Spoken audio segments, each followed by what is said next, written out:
Hey guys, welcome back to the channel. This is story about what if Naruto refuses to save Konoha part 1. Before I start, please do support for more amazing content and comments for part 2.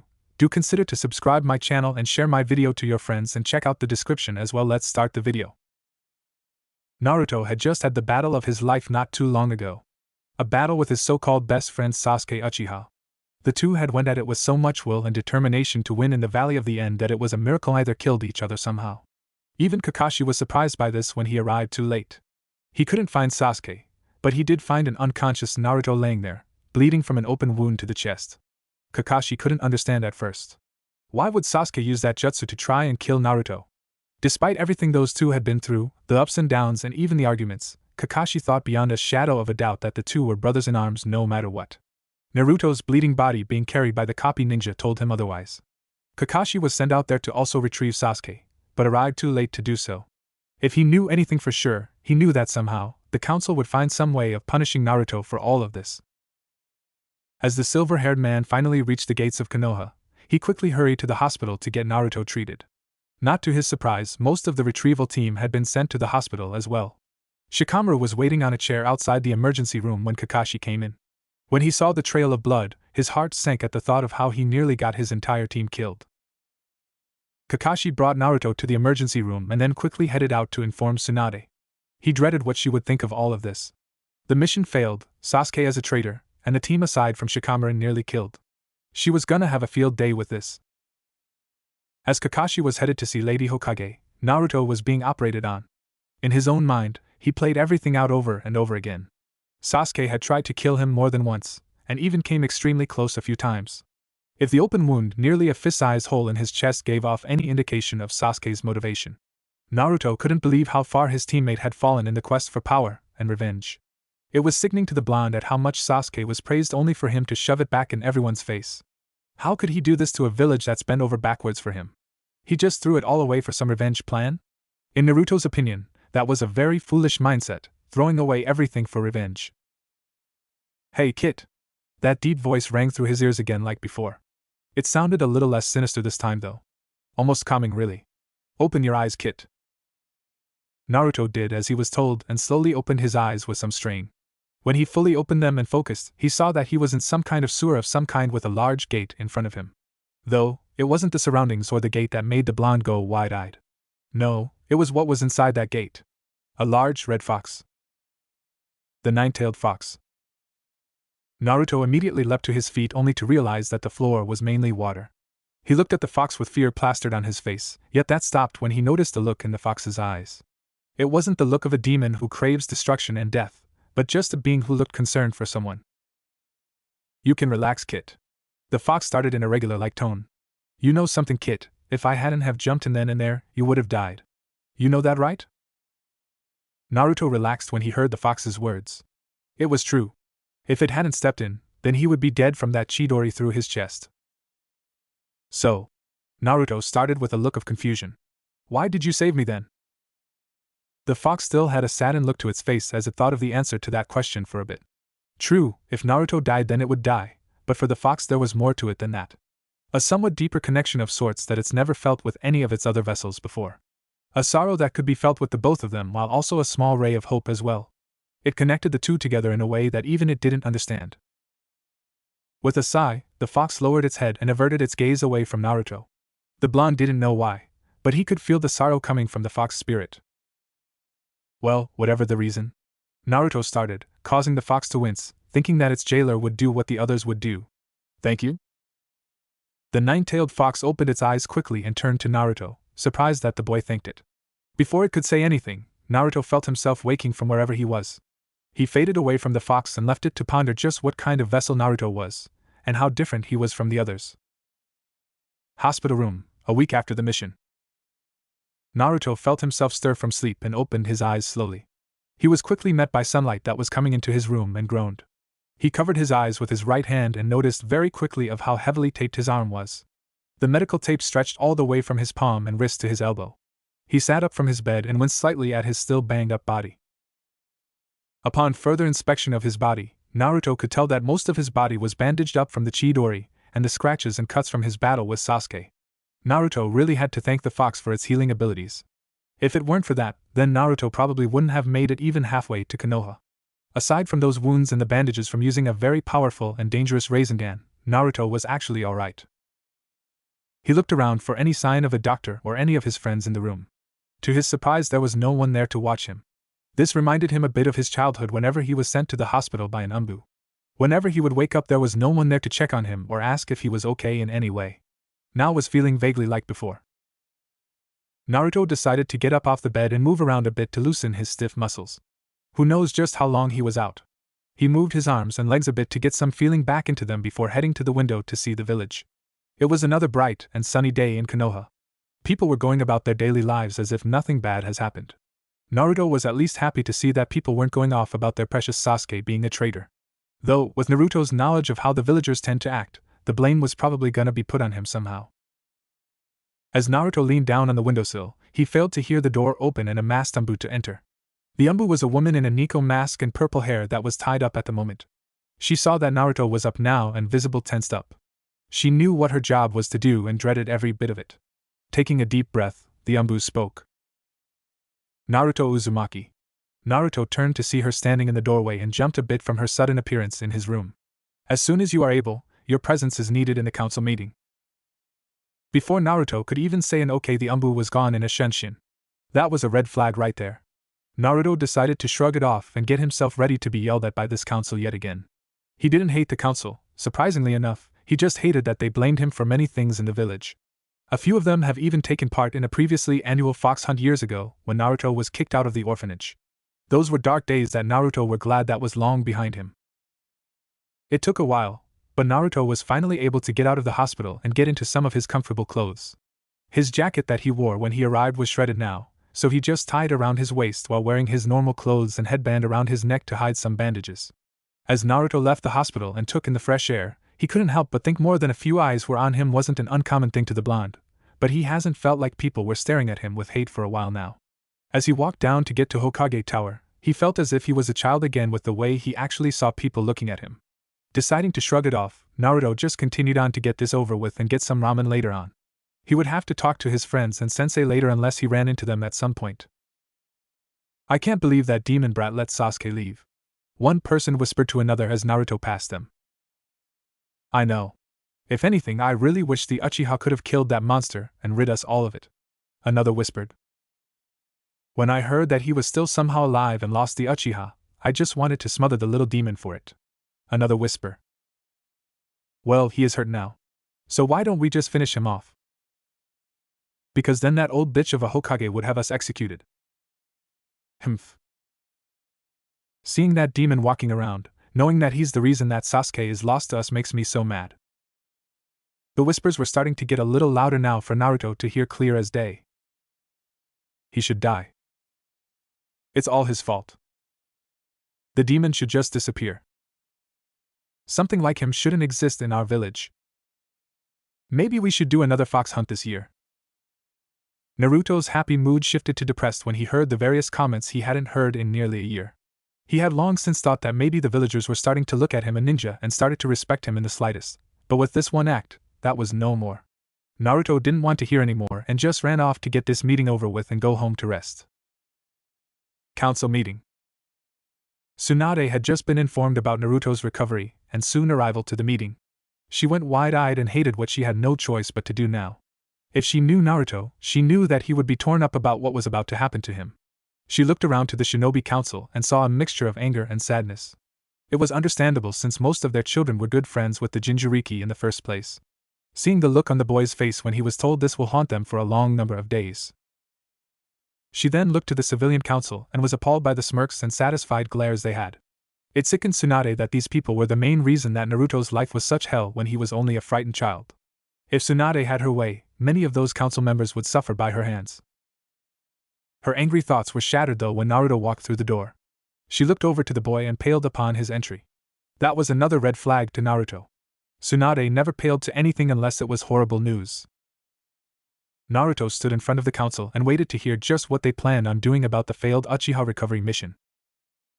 Genin Naruto Uzumaki. Tsunade started after a couple of minutes of waiting. Naruto didn't say anything and just looked at her with those bright blue eyes of his. I'm so sorry, Naruto.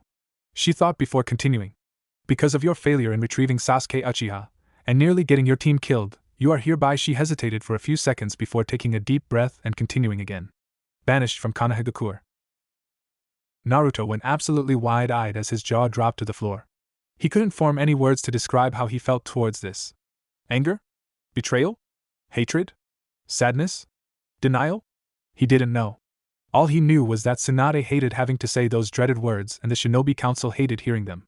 He turned to the civilian council and saw their satisfied looks and disgusted glares as he processed this whole thing. You have until 10 a.m. tomorrow to pack your things and leave the village, or you will be met with force, Tsunade said as she looked away from his sad eyes. Those eyes he made would haunt her dreams for the rest of her life now. Naruto still couldn't say anything. He just couldn't. There were still no words to describe this feeling. This emptiness, he had long thought was filled, was now blank once again. Holding back tears, Naruto turned slowly as he walked back towards the door and left the room. Tsunade wanted to go and console him, but was stopped by one of the elders with the bandages around his face. She could only watch as Naruto's world came crashing down around him over the sake of one traitorous brat. As Naruto wailed with the same wide-eyed look back to his rat hole of a home, his mind still couldn't process all of this. What just happened? He thought to himself. First the villagers were back to talking down on him, now he was banished because he failed to bring back a traitor? He was loyal to this village for his entire life. He stayed here with the hope of one day becoming Hokage and earning everyone's respect. No matter how hard the beatings, the near-deaths, the tortures he went through, or any other harsh treatment he had from these people, he was always loyal. Then one failed mission to bring back this village's precious loyal Uchiha, and he was banished? That made no sense to him in the slightest. As he walked on with his stiff and still shocked expression, he could still hear the villagers bashing him. Of the various insults and hurtful remarks towards him, one word kept coming up. Demon. That word was said to him for as long as he remembered. That word carried too much volume in how much it hurt him. To be called a demon when he's done nothing to truly hurt anybody was the worst part of it all. As he finally made it to his home, he went up to room and closed the door. After he did that, he slumped to the floor and the tears he held in were let out along with a scream. Why? Why did this happen to me? He thought to himself as he continued to sob into his hands. Why? Why? Why? Why? Because of me. That deep voice was back and quickly got Naruto's attention as he noticed he was back in that sewer again. He looked up to the fox and saw that it had a saddened expression to its face. I'm so sorry, Naruto. If it wasn't for me, then this village wouldn't have treated you like this. Its voice was getting lighter and a little higher now. If only it was someone else. If only it didn't have to be you, then you could have lived a normal life. Its voice started sounding higher-pitched, almost feminine-like. It's all my fault, and you're suffering for it. Before it knows she could continue, Naruto stopped her. You're a girl? She stopped when she realized her actual voice came out. With a sigh, she nodded to him. Yes, I am Naruto. I have been for my entire life. She looked down in shame almost. That's not important now.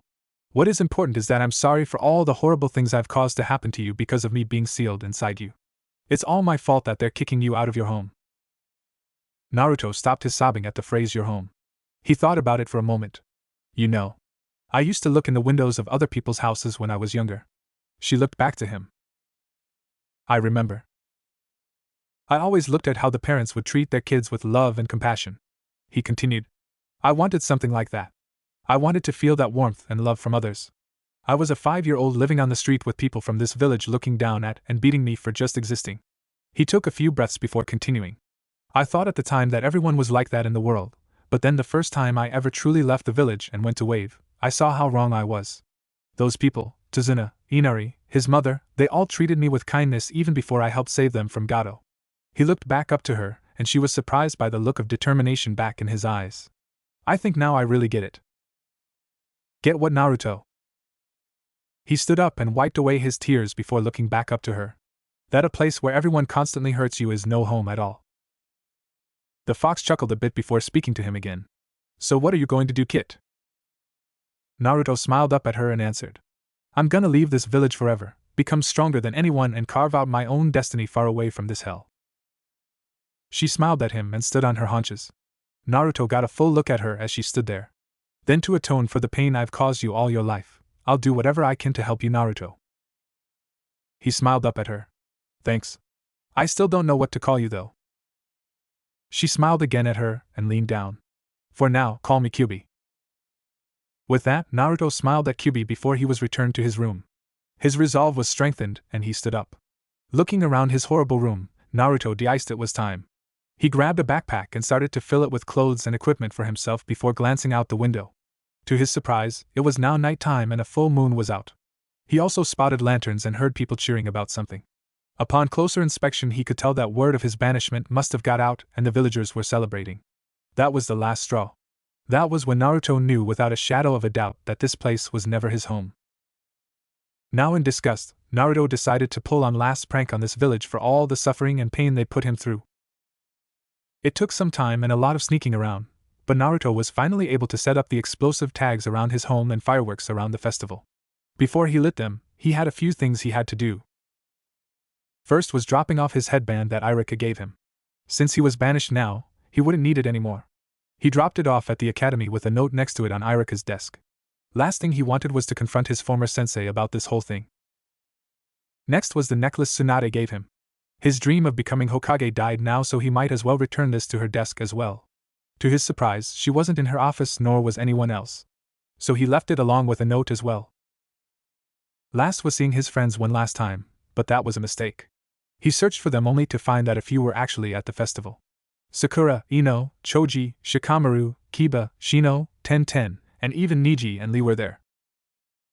They seemed to be enjoying themselves there at the Fox Festival, unaware that said Fox boy was watching them. That was it. There was no other reason to stay in this place anymore. Naruto gritted his teeth and activated both tags and the fireworks and watched as everyone panicked. It was satisfying to see the angered and confused faces of the people on last time. With that, Naruto left the area and went to the gate. He had no idea where he was going or what he was going to do, but one thing was for sure, he would never return to this village. He would keep his promise to become stronger than anyone, and with Kyubi's help, he can live free and happy. With that thought in mind, Naruto left the village to make a name for himself and to carve his own destiny. Akira Red Devil/Demon. It had been 3.5 years after Naruto left the village now, and he had gotten considerably stronger than before.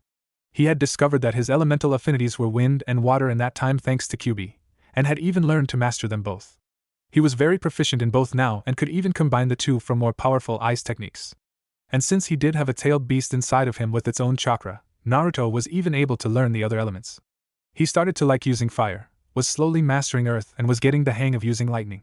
He was no master yet by any means in ninjutsu yet, but he was getting closer with each passing day.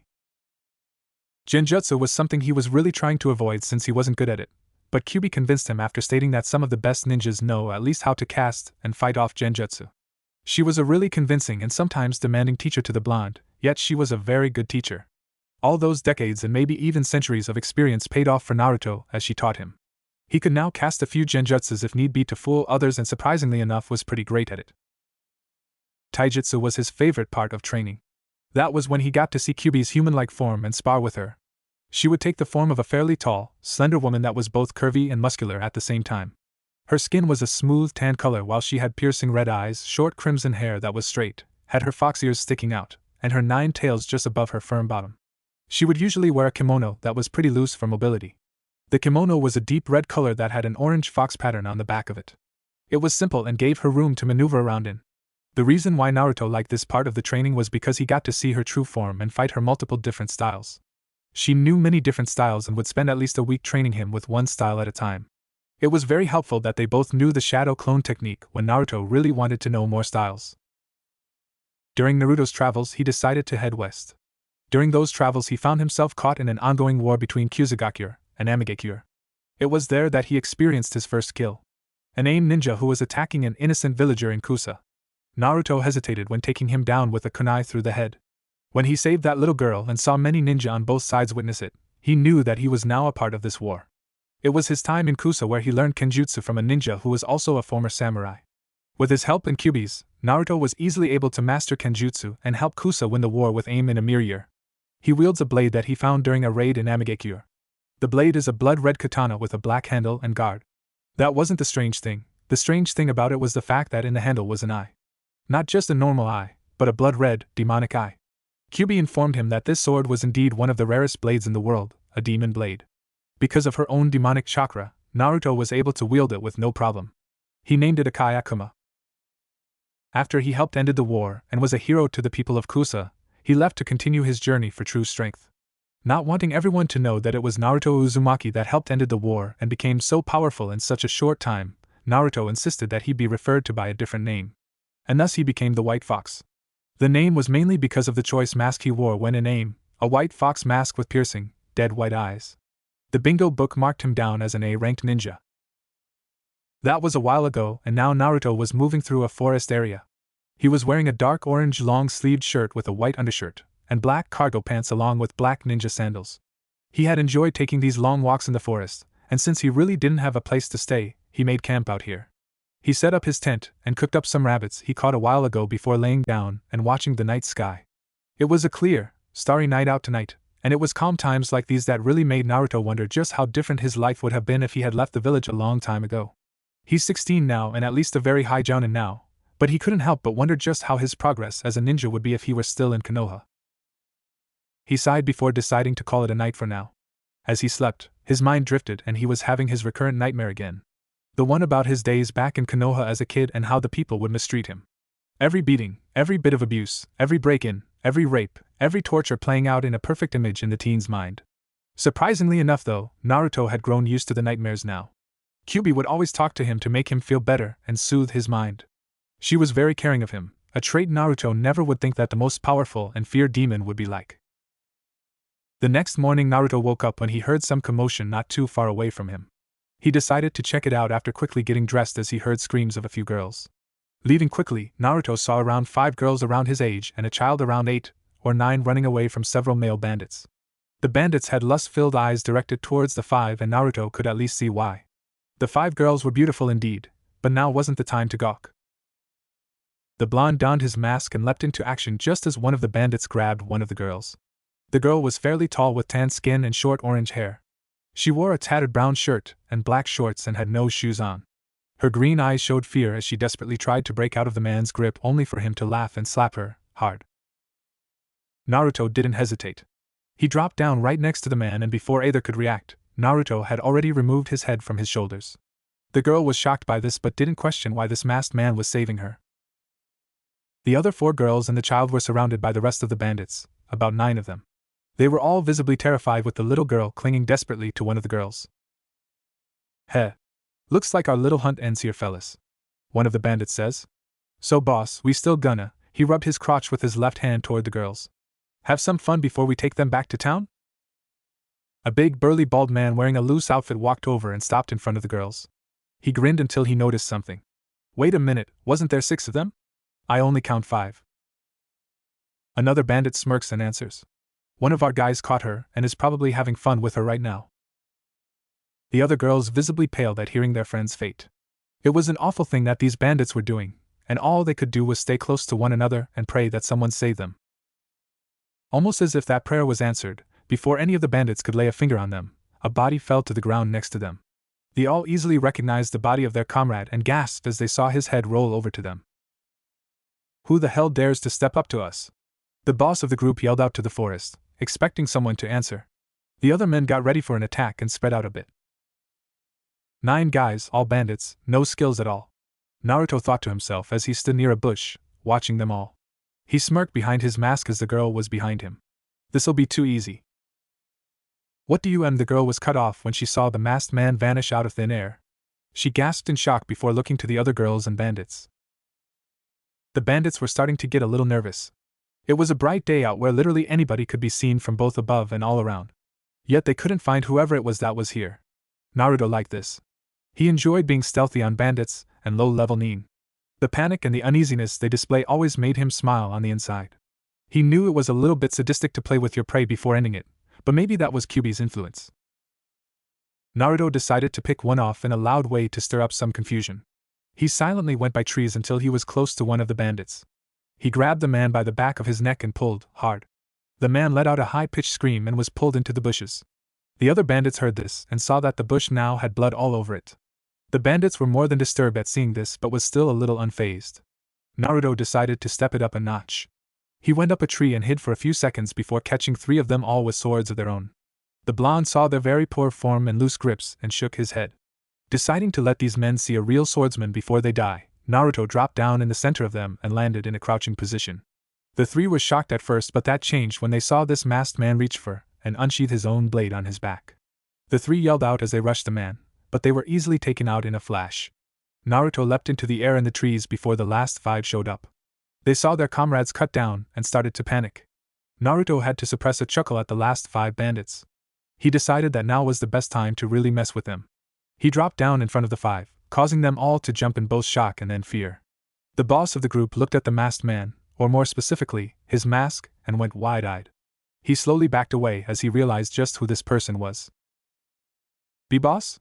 one of the bandits said as he started to tremble at the gaze the masked man was giving them. "What do we do?" Their boss started to stutter. "The WWW White FF Fox." "Oh." Naruto started as he placed his blade on his shoulder and tilted his head slightly. "So you've heard of me? Good. Then maybe you can tell me just what you worthless sacks of garbage were going to do to those girls." One of the bandits didn't know what to do and foolishly charged in out of panic. Naruto dodged his sword slash and swiftly cut the man in half from the waist. The last four and the girls saw this and their jaws dropped. "I guess I wasn't clear enough." Naruto started as he wiped his blade on the man's shirt. "So I'll ask nicely one last time. What were you going to do to them?" The boss decided that this job was not worth dying to the infamous Wit Fox. This was supposed to be a low-level job. Nobody, especially someone from the bingo book, was supposed to stop them. "Look, we were just hired to grab the girls and take them back to their base, okay?"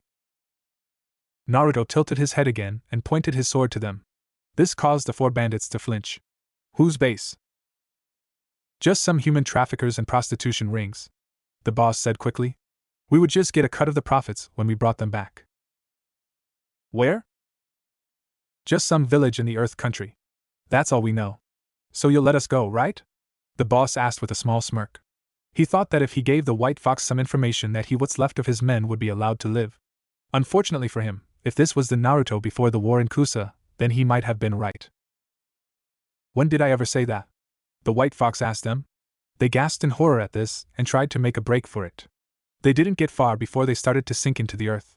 Naruto walked over to their sinking forms and crouched down to them as they begged and pleaded with him. "You guys were gonna rape and take advantage of them. I hate people who prey on the weak, but I absolutely loathe rapists. You all have this coming." And just like that, the men were gone and the forest was quiet once more. Naruto sighed out as he had what he needed. He was about to head back to his belongings and then go to Earth Country, but he was stopped by the girls. One was a long-haired blonde with dark eyes and light skin. Another was also a blonde but with short hair and yellow eyes along with her fair skin. The third had dark skin, black hair to her shoulders, and brown eyes. The fourth had blue hair only to the top of her head, fair skin and blue eyes like her hair. The last was the little girl. She had pure white hair and eyes and had pale skin. Naruto turned to them and saw that they were all standing there, staring at him in awe. "So you're the White Fox?" the blue-haired girl started in awe. "You're just as amazing as the rumors in AIM made you out to be." Naruto smiled behind his mask and folded his arms to his chest. "Thanks. Always nice to meet some fans. And who exactly are you all anyway?" "I'm Akane." The blue-haired girl spoke. "My name's Hikari," the black-haired one answered.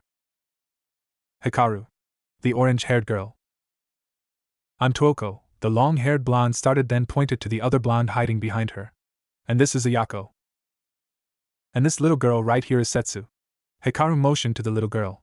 Setsu looked up at Naruto with wonder and awe in her eyes. She was truly mesmerized by how he saved them and what he was about to do. "Well, it's nice to meet you girls." Naruto started with a nod to them. "I would stay, but I have a base to destroy and some others to hopefully help." Before Naruto even took 2 steps, he was already stopped. A hand on his shirt was what stopped him, and he turned to see that it was actually Setsu that had him. Naruto looked down to her and saw that she now had a questioning look to her face. "You have something inside you, don't you?" she asked him.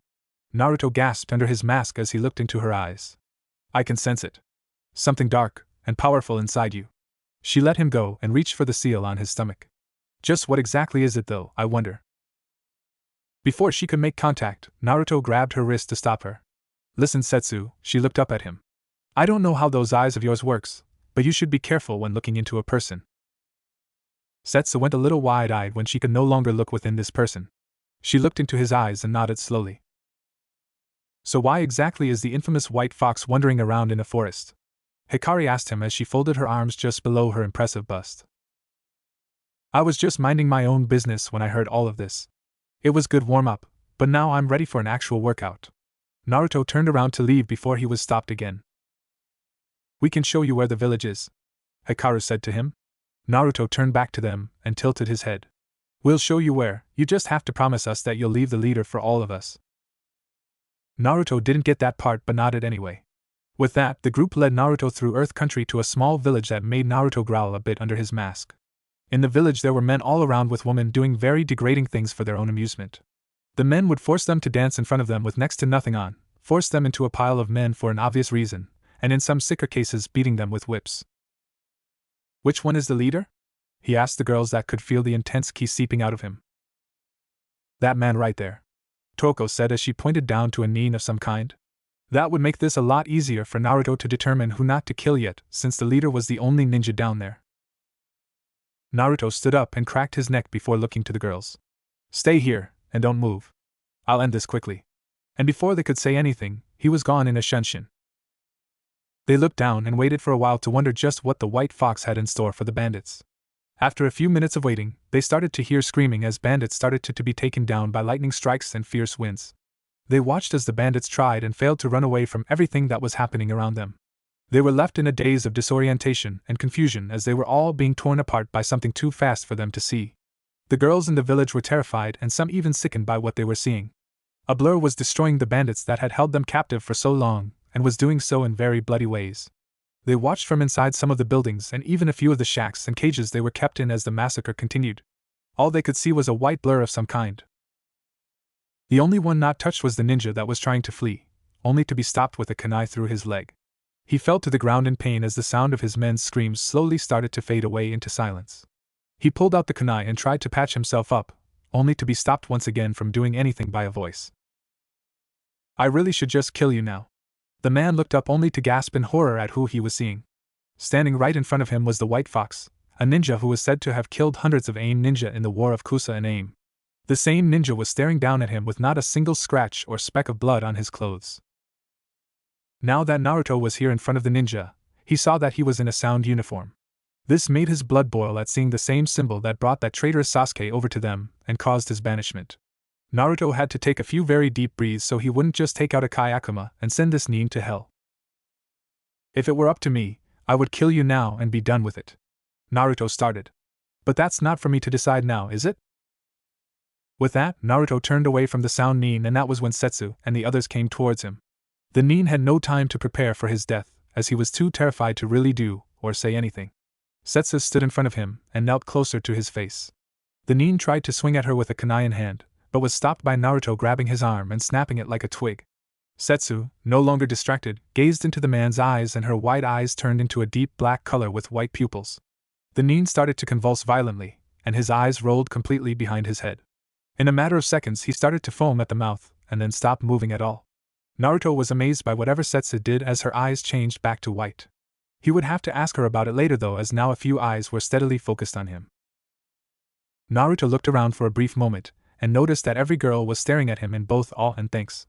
The ones in cages had been freed and the ones hurt were now being treated as best as they could. Naruto, thinking that his job here was done, decided to take his leave, but before he could, he was stopped by more than a few girls who wanted to thank him. He was just a bit uncomfortable at first, since he really had no clue how to really talk to girls like this, so he just decided to wing it and just be himself. Hours later, nighttime. It took some time, but with a few very healthy and the help of the white fox's many clones, the dead bodies had been moved away to be burned up. Naruto rather enjoyed helping this village and its residents clean the place up of all the blood bodies. It was nice to get to know some of the girls that would casually speak to him like everything was normal. Some of the repeated questions were of course asked, like where was he from, did he really kill that many AIM nin, and what was his real name.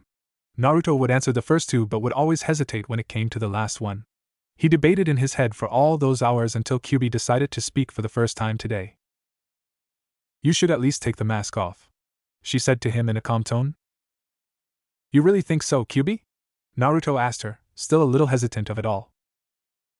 Look, they're heavily in your debt for saving them from a life that would only end in either death, or a lust-filled haze they would never escape. Kyubi continued. They won't care who you really are. They would just love to see the face of the one who saved them all and not a mask and title.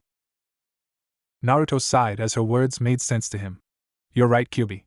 Thanks. Kyubi chuckled a bit before fading from his thoughts to rest again. When she did, Naruto let out a sigh and decided to take off his mask. Before he did, Hikaru found him. Hey there, White Fox. She started in a friendly tone. Look, I don't know if you'll be staying here for a little festival we're having a little later, but you know it would be nice if you at least stayed for it. Naruto put his finger to his masked chin in a thinking pose. Well, I was planning on just wandering around until I found something to do, so sure. I can stay for a bit. Hikaru smiled and nodded to him. Then it's good to have you here, White Fox. No, he said to her, confusing the girl for a bit. That was when he reached for his mask and removed it, revealing himself to her. Hikaru was stunned by how he looked. The spiky blonde hair, the sky blue eyes, and the whiskers adorning his face. He smiled at her, causing the orange-haired girl to blush. Call me Naruto. Several years later. A child was wandering around in town by himself. It didn't bother him in the slightest, though. He walked along a street as his short blonde hair with red tips at the end flowed with the wind. His light red eyes with slitted blue pupils, fairly light skin, and 2 whisker marks on each side of his face, an all too familiar sight to the people in the fairly small village. He wore a black shorts and a dark orange jacket that was open, revealing a white undershirt. The boy had a big toothed smile on his face as he approached a stand on the side of the street he was walking on. He was met by a teenage girl with pale skin and white eyes and hair that reached her mid-back. She turned to the boy and smiled at him as he sat on a stool in front of her stand. Hey there, Boruto-kun. The girl said to the boy now known as Boruto. How have you been? Boruto gave her a little chuckle before answering her. I've been doing just fine, Setsubakin. Just came over to get a new book for Akira. She blows through these things so easily. Hard to believe she's only 5 sometimes. Setsu chuckled under her breath as she went looking through her assortment of books. She had loaned Boruto a few of her books in the past for him to return within a week, but when it came to Akira, that girl would usually finish them within a day. It made her laugh but also ponder just how many of these books has that little girl read by now. Setsu decided to let it go for now and handed Boruto a book on the history of Tsunegakure. Maybe that would keep her busy for more than one day. Boruto thanked one of his many aunts and left the book stand. He went past many of the familiar faces as he was leaving the village area and into the forest. Ever since he was born, he's always had an attraction to the forest where he and his family lived in. His mother may not be as enamored with the forest as both Boruto and Akira are, but she enjoyed watching the two play with their father all the time in the trees. Boruto had always felt at some kind of peace when it came to the treetops that led to and even surrounded his home. It was something that he really couldn't explain, but it just felt right to him. Nature, the animals, the peace it brought about, he just loved it. Same with Akira. As Boruto was moving through the branches to his usual route home, he heard the voice of someone right above him and knew exactly who it was. Onai-chan! A little girl shouted out as she landed on her brother's back to surprise him. The girl was about half his size with burnt red hair and bright blue eyes. Her skin was a lightly tanned color, and she had 1 whisker mark on each side of her cheeks. She wore a bright red shirt that came all the way to her ankles, covering her plain shorts, and had on plain sandals. Boruto easily caught his footing and held onto her with ease as he continued on. Hey there, Akira-chan, Boruto said to her as he continued on. He handed her the book as he was passing by more trees at a fairly decent pace. Look what I got you from Setsubakin. Akira's face lit up as she saw a new book for her to read. She grabbed it and thanked her brother as he continued on home with her in tow. It took a few minutes, but they finally reached their home. It was a regular-sized house fit for a group of people.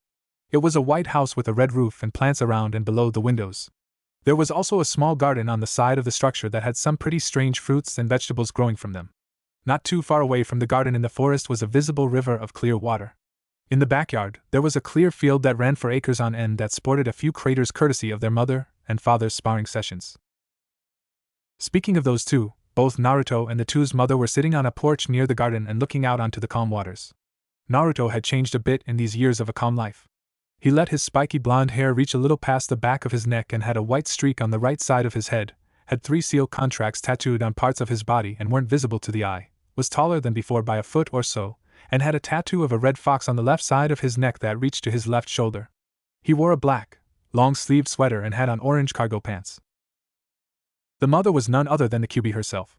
After a year or so of training together after saving Hikaru and the others, Kyubi had started to express her feelings toward the blonde. Much to her surprise, he accepted her and admitted to caring for her as well. After they admitted that to each other, Kyubi asked Naruto to call her by her real name, Kurama.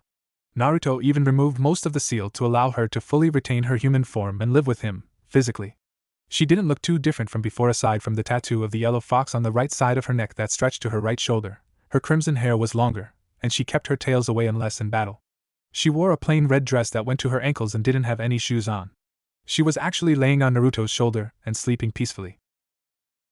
Naruto saw that their children had just returned and shushed them so they wouldn't wake their mother. The two noticed this and quietly went over to them. "To-san," Boruto whispered. "We're back, and I got Akira a new book." Naruto smiled at the two as Akira held up the book with much enthusiasm. He gave them a quick thumbs up before motioning them to head inside to get ready for dinner. They nodded and went inside, leaving him with his still asleep wife. With a gentle nudge of his shoulder, he woke her up. "Hey, it's time for dinner," he said softly to her in a slightly deeper voice. Kurama didn't open her eyes and just yawned on his shoulder. "You smell nice," she said in a tired voice. Naruto smirked at the compliment and rubbed her hair and ears. "So I've been told."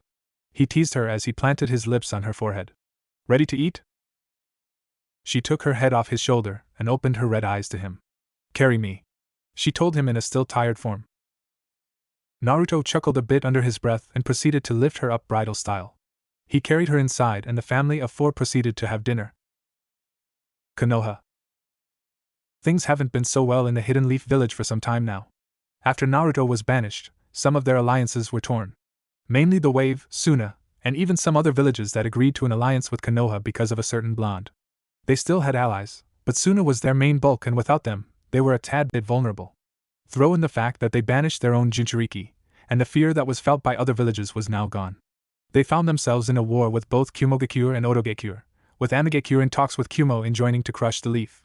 The war between Konoha and the two have been raging on for years now, with the two steadily gaining ground with each passing day. It really was a shock to most of the village when the last loyal Uchiha had joined Orochimaru and Sound in the effort to destroy the leaf.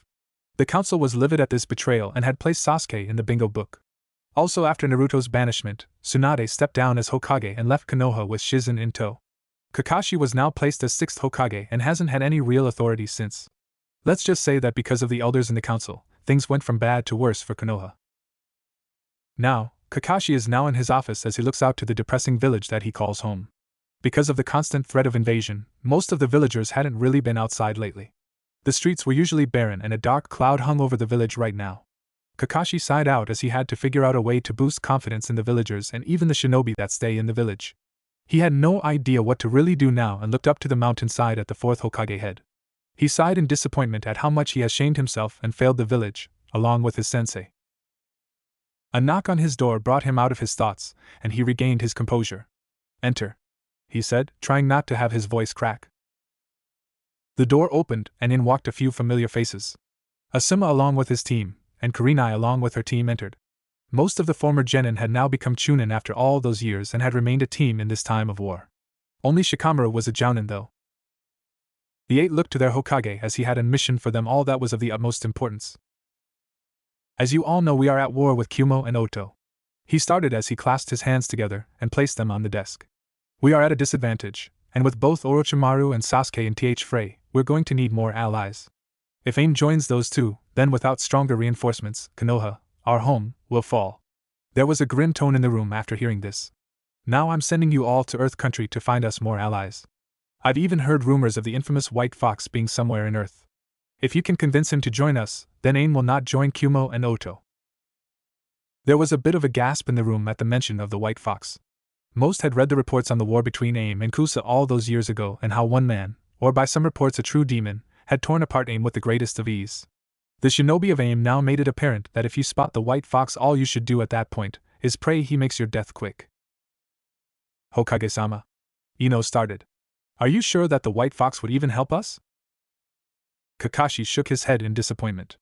"I highly doubt it, but if you all do find him, attempt to convince him as best as you can. I don't care of the method, just get him and others to aid us in this time of war. Understood?" "Understood, Hokage-sama." Asuma started. "So when do we leave?" "In 2 hours." Good luck to you all. This mission should take at least 2 weeks at most, Kakashi stated to them. They left his office and prepared for a trip to Earth Country. 2 hours later, outside of Konoha. The group of 8 were making their way to Earth Country now and had broken into conversation. So, what do y'all think about this whole thing? Kiba asked his friends as the senseis were up ahead of them. If you want my honest opinion, Kiba, Shikamaru started, I think this is going to be a little troublesome. What makes you say that? Ino asked her teammate.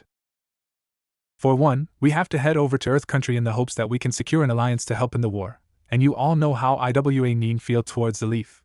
So for the most part, we're mainly tasked with finding this White Fox guy to take aim out of the equation. Shikamaru continued. There's also another reason the Hokages send us all out to Earth, but it's just a theory for now. And what exactly would that be? Choji asked his best friend. There was a rumor that Naruto is somewhere in Earth Country. Shikamaru answered him. This got a mixture of reactions from everyone. Hinata had all but stumbled off of the tree she was moving through at the name of the man she loved. Shino went a little wide-eyed at this information. Choji and Ino gasped, and Kiba simply held his head down. After that night of his banishment, most of them went to that festival. They had no idea of what it was about until the fireworks and Naruto's apartment going up in flames. They didn't even know of his banishment until that happened. After the explosion, they found out from one of the Umbu that Naruto did see them at the festival. He probably thought they were also celebrating his banishment, and that made most of the group feel horrible. So if Naruto is somewhere in Earth, Shikamaru continued, then we have to bring him back, no matter what. A week later. Naruto had been taking a walk with his family to the village for some groceries. Since practically everyone there knew him, they were all greeted by the people of the village. It wasn't a known thing about Kurama being the nine-tailed fox, so she mainly received fairly normal looks from everyone. After what Naruto did for the people of the small village years ago, the entire place got a major overhaul. It wasn't big enough to be considered a large village by any standards, but it was big enough to house every single woman that was involved in what happened years ago. Akira was on top of her father's shoulders reading her newest book on musical instruments, while Boruto was running around.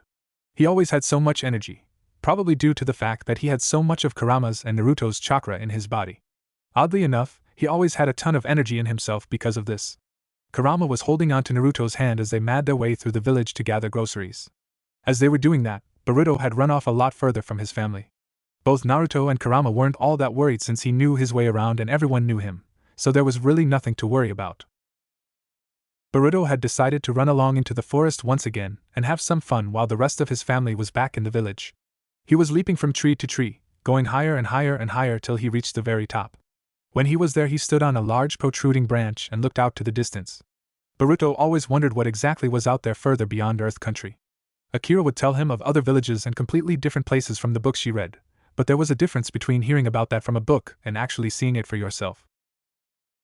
As Boruto looked out in the distance, though, he was unaware that he was being watched. 2 men dressed in dark ninja clothes were on another tree and were passing by when they saw the kid. The 2 ninja were Kumo-nin and looked a little battered and bruised from their near-broken appearance. You see that kid? One of them said to the other. He had a few nasty cuts along his body and for some reason, deep bite marks from some kind of large creature. Yeah. That one grunts out. He several deep cuts on his arms and back, yet somehow he was still able to move around. If there's a kid here, then that means there's a village we can lie low in. Good. Pretty sure we lost those ninjas. Still can't believe they found out we were trying to expand to Earth. The first spoke. I'll grab the kid and get him to show us where the village is. When we heal up, we bring more men to that village to subjugate it as ours. We'll need the outpost. As he was saying this, though, I heard a rustling behind them. As quickly as they possibly could, they leapt off of the branch toward the boy just as a large dog and a teen leapt at them. The dog was massive as it had tried and failed to snap its powerful jaws on one of the ninja. Both Kumo ninja tensed up and decided to try and throw kunai at the beast and its master only for a wall of flies to block the attack. That's when they saw the rest of the Konoha nin appear from the other trees. Thinking quickly, the nin that had the deep bite mark threw a smoke bomb to the group. This did nothing as the big dog pounced onto the other man, teeth at his neck. Haha! Great job, Akamaru! Kiba yelled out, only to realize that the other nin was gone. Where did he? Choji started before Akamaru growled above them. They all looked up to see the man holding a boy that looked surprisingly similar to someone else they were looking for. They all froze when they saw the boy, especially Hinata. His blonde hair, even though it had red tips in the ends, and whisker marks reminded them all of Naruto. The Kumo-nin had his arm wrapped around Boruto's neck and held up a kunai to his red eyes. That's when he started to snicker a bit. I'm walking out of here. Don't follow me, Konoha scum, or the brat dies. None of the Konoha ninja moved a muscle as they didn't want to hit the boy that could possibly know where Naruto is. Or maybe that was Naruto in a henge. But if that were the case, then why isn't he fighting back? Dude, you're in deep trouble when my 2-san shows up, Boruto yelled out, shocking the group even further. They started to think that maybe his father was Naruto, but the Kumo-nin didn't care as he was about to stab the boy in the eye. Before anyone could do anything to stop him though, a blur passed through them and held the Kumo-nin by the throat. He dropped Boruto and the boy landed on a branch not too far away. The Kumo-nin was wheezing heavily as the figure dressed in dark pants, a white shirt, and plain sandals held him with a viscous death grip. The group was now in absolute shock as they had found their old friend from so long ago. The blonde hair was still the same, he was taller now, and the girls were blushing at how his ripped muscles were visible as his shirt hugged him tightly. Surprisingly enough, even Kurenai blushed at him. Not surprisingly enough, both Hinata and Ino nearly had nosebleeds looking at him. Boruto. Naruto spoke to his son, getting the boy's attention. Are you okay? Boruto gave him a thumbs up and a big toothed grin. Naruto mimicked said grin before turning serious and looking to the Kumo-nin that was nearly passed out in his clutches. Naruto held him for a few more seconds before dropping him and letting gravity do its work. The Kumo-nin fell harshly through branches all the way to the ground floor. Wow, 2-san. Boruto started as he and Naruto looked down to where the nin hit. That was awesome. Naruto ruffled up his son's hair before hearing his name being called from behind him. Naruto-kun? Hinata called out softly. Naruto turned and saw the 8 standing there, dumbstruck by his mere presence. He hadn't paid them any mind and was simply more concerned for his son than anything else. So it came as a real shocker when Naruto saw them all there in front of him after nearly all these years. Huh. He started hesitantly. Hey guys. After Naruto had dealt with the Kumo-nin and made checked on his son, he turned at the sound of his name being called by a familiar voice. To his slight surprise, the voice that his name came from just so happened to be one of his old former classmates from back when he was a kid. As he looked to her and the rest of the Konoha-nin he hadn't seen or thought of in years, he took the time to get a good look of them all. The former genin that he once knew had grown quite a bit now, but the general reaction to seeing him was the same for everyone right now. Shock. To Naruto though, he really didn't have much of a reaction to them.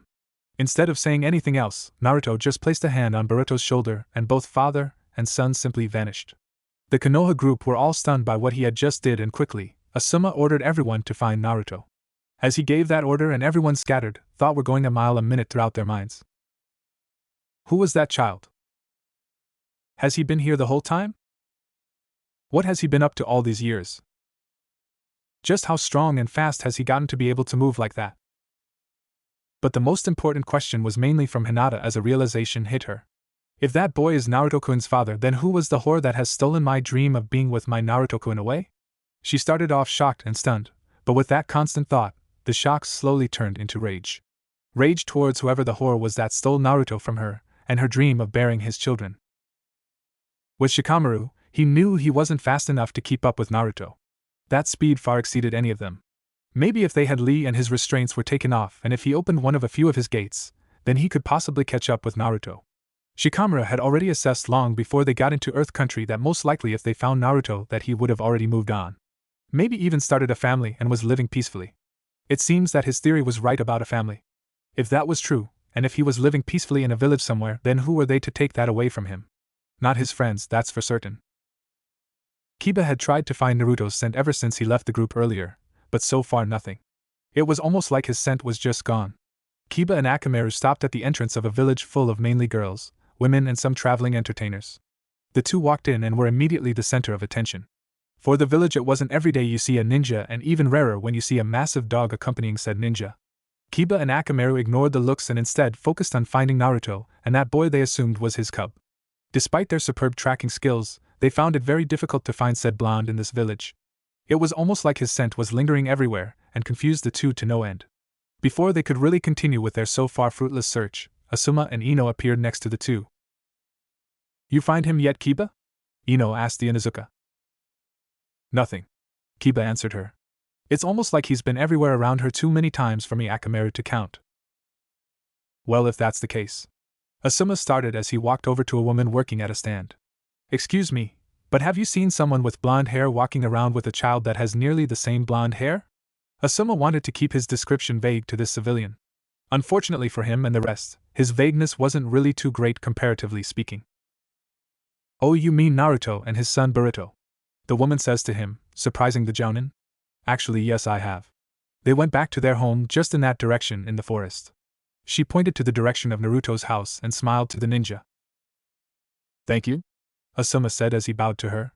He and his 2 students went ahead and ran in the direction Naruto's house was in. They were having a hard time though, as the forest was very thick and it would be almost too easy for anyone to get lost here. Fortunately for them, they leapt into the trees and got a better viewing of the area. Off in the distance, they saw a white house with plants all around and a clearly visible lake not too far away from it. There, Asuma said to the 2, urging them to move even faster. Just as they landed in a clearing in front of the house, they saw both Naruto and the child now named Boruto to them heading towards the front door. Naruto! Kiba yelled out to the blonde. Naruto gave a sigh and turned to the 3 in front of his house. He looked to them with an impassive look that made both Kiba and Ino's hearts sink a bit. He crossed his arms as he looked at them and kept his eyes on the group while Boruto simply stood there, watching. Before anyone else could say anything, the others appeared next to Ino, Kiba and Asuma. They all got a good look at Naruto as he put his hands in his pockets to look at them all. The group, although excited to see their long-lost friend, were a little heartbroken at the impassive glare he was giving them. Hinata took a step forward to speak to her Naruto-kun when the front door opened to reveal a slender woman with tan skin and long crimson hair and eyes. She looked to her husband and son before seeing the Konoha ninja in front of them. Kurama had to keep up her facade as a normal woman for obvious reasons and had to look shocked or troubled seeing the ninjas here, but in all honesty she was grinning devilishly in her mind. Which, since both their minds are linked anyway, showed to Naruto, who had to stifle a laugh. Kurama saw the Hyuga standing in front of the group with a truly shocked and horrified look to her face and had to try even harder not to grin at the girl in victory of claiming her mate for herself. Naruto-kun. Kurama started in a sweet and innocently fake tone that didn't really trick anyone. What's going on out here? Naruto sighed again as he answered her. Nothing. Just the past trying to catch up to me, nothing more. Naruto. Asuma started as he stepped past the still stunned Hinata. He took a step onto the porch and immediately regretted it when he felt a massive amount of killer intent hitting him like a ton of bricks. He felt himself ready to fall to his knees if he stayed any closer to the house, so he moved away and the pressure was gone. Asuma stared at the blonde with wide eyes as he started to breathe heavily. I don't know why all of you are doing here when you have a war to fight, or how you found me, but here's some advice. Naruto turned away from them while ushering his family back inside. He turned his head and the glare he gave them sent a bone-chilling shiver through their spines. Leave, and don't come back. Before they could say anything, Naruto shut the door and they felt a very powerful release of killing intent crashing down onto them. Only this one felt different to Asuma. He paled. Naruto's killing intent was just heavy and breathtaking, but this felt like death itself was trying desperately to grasp at you and drag to the fiery depths of the afterlife. The others felt this feeling and for a brief moment, saw something that made them know true fear. When they looked up, the sky was a blood red and there was screams coming from all directions. Blood was everywhere around the group as they could see countless bodies lying at their feet. Kumo nin, Aim nin, Oto nin, Konoha nin, themselves, lying dead in some of the most gruesome ways imaginable. They all paled and turned to leave, but before they did, the last thing they saw near the house was the Kyubi no Kitsune itself standing tall over the dead. It looked to them and bared its razor-sharp and bloody teeth in a snarly grin and spoke one word to them all that made more than a few pass out from the sheer force of the voice. Run! And just like that, everything went back to normal. There were no bodies, no blood, the sky was clear once more and Naruto's house was the exact same as before. All 8 ninja, students and senseis alike, felt cold at the sight of the calm and peaceful house and scenery around it. So cold that they all left out of fear for whatever that powerful genjutsu was. A few like Shikamaru and Kurenai had one similar thought. When did Naruto learn such a powerful genjutsu? When they made their way back into the small village area, panting and feeling slightly at ease, they stopped in front of a book stand where a white-haired girl saw where they came from. Oh, you must all be friends of Naruto-san, she said to the group with a soft smile. They looked to her and saw how calm she was.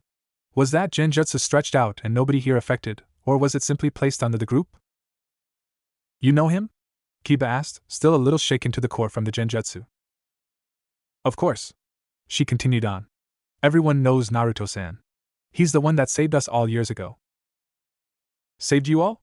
Asuma asked with a questioning look. Setsu dropped her smile for a moment, but regained it to tell them the story. Well, years ago, most of everyone in this village was involved in a human trafficking and prostitution ring run by bandits and a ninja. A few of us, myself included, managed to escape the camp, but we didn't make it too far before we were surrounded.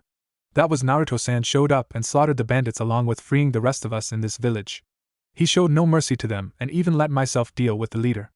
I think he said something about him being a sound nin. The group went wide-eyed as Setsu continued. Anyway, after that Naruto-san decided to stay here after taking off that mask and raised a family. Mask? Shino started. What mask? Setsu looked a little confused for a moment before seeing the looks on the Konoha nins' faces. She smirked a bit, a very interested gleam to her white eyes, before answering them. Well, he used to be the White Fox beforehand. To say that the group of Konoha ninja were flabbergasted and shocked was an understatement. How could the number one hyperactive, knucklehead ninja in Konoha become the infamous and ruthless White Fox that all of AIM was terrified of? The thought alone was completely ludicrous. Wasn't it? Could Naruto really change that drastically after being banished? As the group pondered this, Setsu had a very dark look adorning her smirk. A look that made the Konoha group question just how much she knew or why she was looking at them like this. Finally, she decided to answer their concerns. I may not know much about Naruto-san's past, but one thing he told me that I found very interesting is his very strong disdain for the village hidden in the leaves. She pointed to the group's Hittites. And judging from all of you wearing the same symbol and the fact that you all ran from his home, I take it he didn't enjoy your company. The tone in her voice was one of intentional insult to the Konoha group. They continued to look onto Setsu and then turned back to the path that led to Naruto's house. So he has a family now? Choji asked her as he too tried to regain himself to no avail. Yes, Setsu answered. I have no idea where his wife came from, but he has 2 children. A son and his younger daughter. Setsu stifled a chuckle before continuing. You all should head back to your village. I highly doubt that Naruto-san will help you with your war. The group turned to Setsu in shock only to see that she was no longer there. After that, the group had decided that heading back was probably the best idea. They walked away from the path and out of the village, all the while trying to regain some form of composure from the genjutsu, and the realization that Naruto Uzumaki was indeed the White Fox.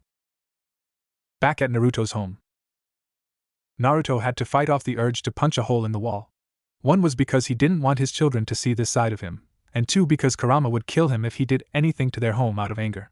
He sat down on a couch and tried his hardest not to think about what just happened today. Just as he was closed his eyes, he felt the hand of his wife on his shoulder. He opened his eyes and saw her staring back into his. Worry clearly visible in those crimson eyes. You okay? She asked him in a soft tone. Naruto smiled at her and cupped her face with his hand to bring her closer. He planted a gentle kiss onto her lips and brought her down to sit next to him. Yeah, he whispered to her. I'm okay. As long as I have you guys, I'll never go back there. Really? Akira asked as she sat next to her father and looked up at him with pleading eyes. You promise you won't go back there, Otosan? Boruto sat next to his younger sister, nodding his head in determination at her words. It brought a smile to Naruto's face as he hugged his little girl, and in turn she hugged back. You don't have to worry about me, guys, Naruto said to them. I plan on staying here for a long time. Konoha, a few days later. The 8 Konoha ninja had finally made it back to Konoha. It took a full 2 days for the shock and after effect of the genjutsu to wear off, but they were finally back home. They quickly made their way back to the Hokage's office to inform him of what they had discovered in Earth Country, only to see Sakura and Team Guy as well. Kakashi was slightly relieved to see them return and was in heavy anticipation of what news they had. I take it you all have news for me? Kakashi asked them in a jovial tone, hiding his tiredness and frustration at the council. Asuma stepped forward. Hokage-sama, we found Naruto. The mere news surprised the Hokage, Team Guy and especially Sakura. When Naruto's banishment was announced, she broke down. She had lost both of her teammates in the span of 1 week and was now a part of a newly formed Team 7 with a new sensei, and everything. It wasn't the same in Konoha for her without Naruto. She perked up at his name but then saw the hurt faces of her fellow ninja and her heart sank a bit. Where is he then? Is he outside waiting or she was cut off by Kurenai? He's still in Earth Country in a small village. He has a family and is living peacefully with no intention of coming back. Kurenai had to turn her head away from the broken look on Sakura's face hearing this news. He's also the White Fox, Shikamaru said to the still stunned Kakashi. This got the intended reaction as everyone in the room, not on Team Asuma or Kurenai, looked to the Nara clan member. Someone in the village told us everything about how he saved the villagers from bandits and a sound ninja years ago as the White Fox. Now he lives there with his wife and children. Naruto-kun is married? Lee asked them in surprise. Shikamaru nodded to Lee, and that was when Kakashi sighed out loud. Everyone else, minus Sakura, who was still processing all of this, turned to their leader. The council is not going to be happy about this. Council meeting room. And sure enough, they weren't. How could that demon brat deny helping us? He should be grateful for all we've done for him. There's no way that monster is a hero to anyone. If anything, he should be begging us all to come back here. Damn that demon to exactly where he belongs. In hell. Enough. Kakashi shouted out to the civilian council. He had had enough of their bickering and would not stand for them calling out his former student-turned-war hero. You all claim all of this when it was all of you that had him banished in the first place. This is your penance for your arrogance and selfishness, and the village will suffer because of all of you. Kakashi's words had the effect on the shinobi side of the council, but not so much on the civilians. Unfortunately for them all, a certain bandaged-up elder had other thoughts. After the meeting, Danzo sat in his chambers, seething in rage at how his plans were in shambles now. He needed Naruto to be banished so he could coerce the boy in joining his side, but those plans changed when his root Umbu couldn't find him anywhere. It was almost as if he dropped off the face of the planet. Now that it was revealed to him that the Jinchuriki of the Kyubi no Kitsune, the most powerful tailed beast and demon in history, but he was also the very brutal and infamous White Fox. This just went from bad to worse for the man, as he had to come up with some plan to use the boy-turned-teen into his weapon for Konoha. That was when a sadistic plan came to his mind. Sigh. He spoke, and the pale teen root Umbu appeared in a kneeling pose. Hi, Danzo-sama? Sai responded with no emotion. I'm going to need you and a few more of my root to head to Earth Country. Danzo noticed Sai raise his head in a questioning way. I'll need that Jinchuriki for my plans to come to fruition. And if he won't come willingly, he stood and gave a sinister grin, then we'll have to see how much he truly loves those precious children of his. Unbeknownst to Danzo, though, there was a small snake just outside his room, and it slithered away to relay a very interesting message to its master. Orochimaru. Orochimaru's base. Deep within the tunnels underneath sound, a snake slithers as quickly as it can back to its master. As the snake slithered, it passed a certain room and froze out of fear. It turned its head and saw a dark figure walking slowly towards it. Before the figure could get any closer, a new voice made its presence known. My spy has returned earlier than expected. The voice caught both the snake and the figure's attention. They turned to see the snake Sannin slowly walking towards them with that ever-present grin plastered on his face. And what exactly was so important that you directly disobeyed my orders to return within a month's time? It has only been a week. Despite his calm demeanor, Orochimaru was actually not pleased with this. The snake answered quickly with a few hisses, and the figure noticed that Orochimaru was getting one of his very interested glares. The figure kept listening and continued to watch as the Sannin began to chuckle under his breath for a few seconds before going on a full-on cackle. So, what did it say? The figure asked, slightly irritated. Orochimaru stopped his cackle for a few moments to address him with a sinister smile. Why, he was just telling me of your old teammate having been found. Sasuke. Sasuke stepped out of the shadows and gave a slight furrow of his brow. The mere mention of that dope's name made his blood boil.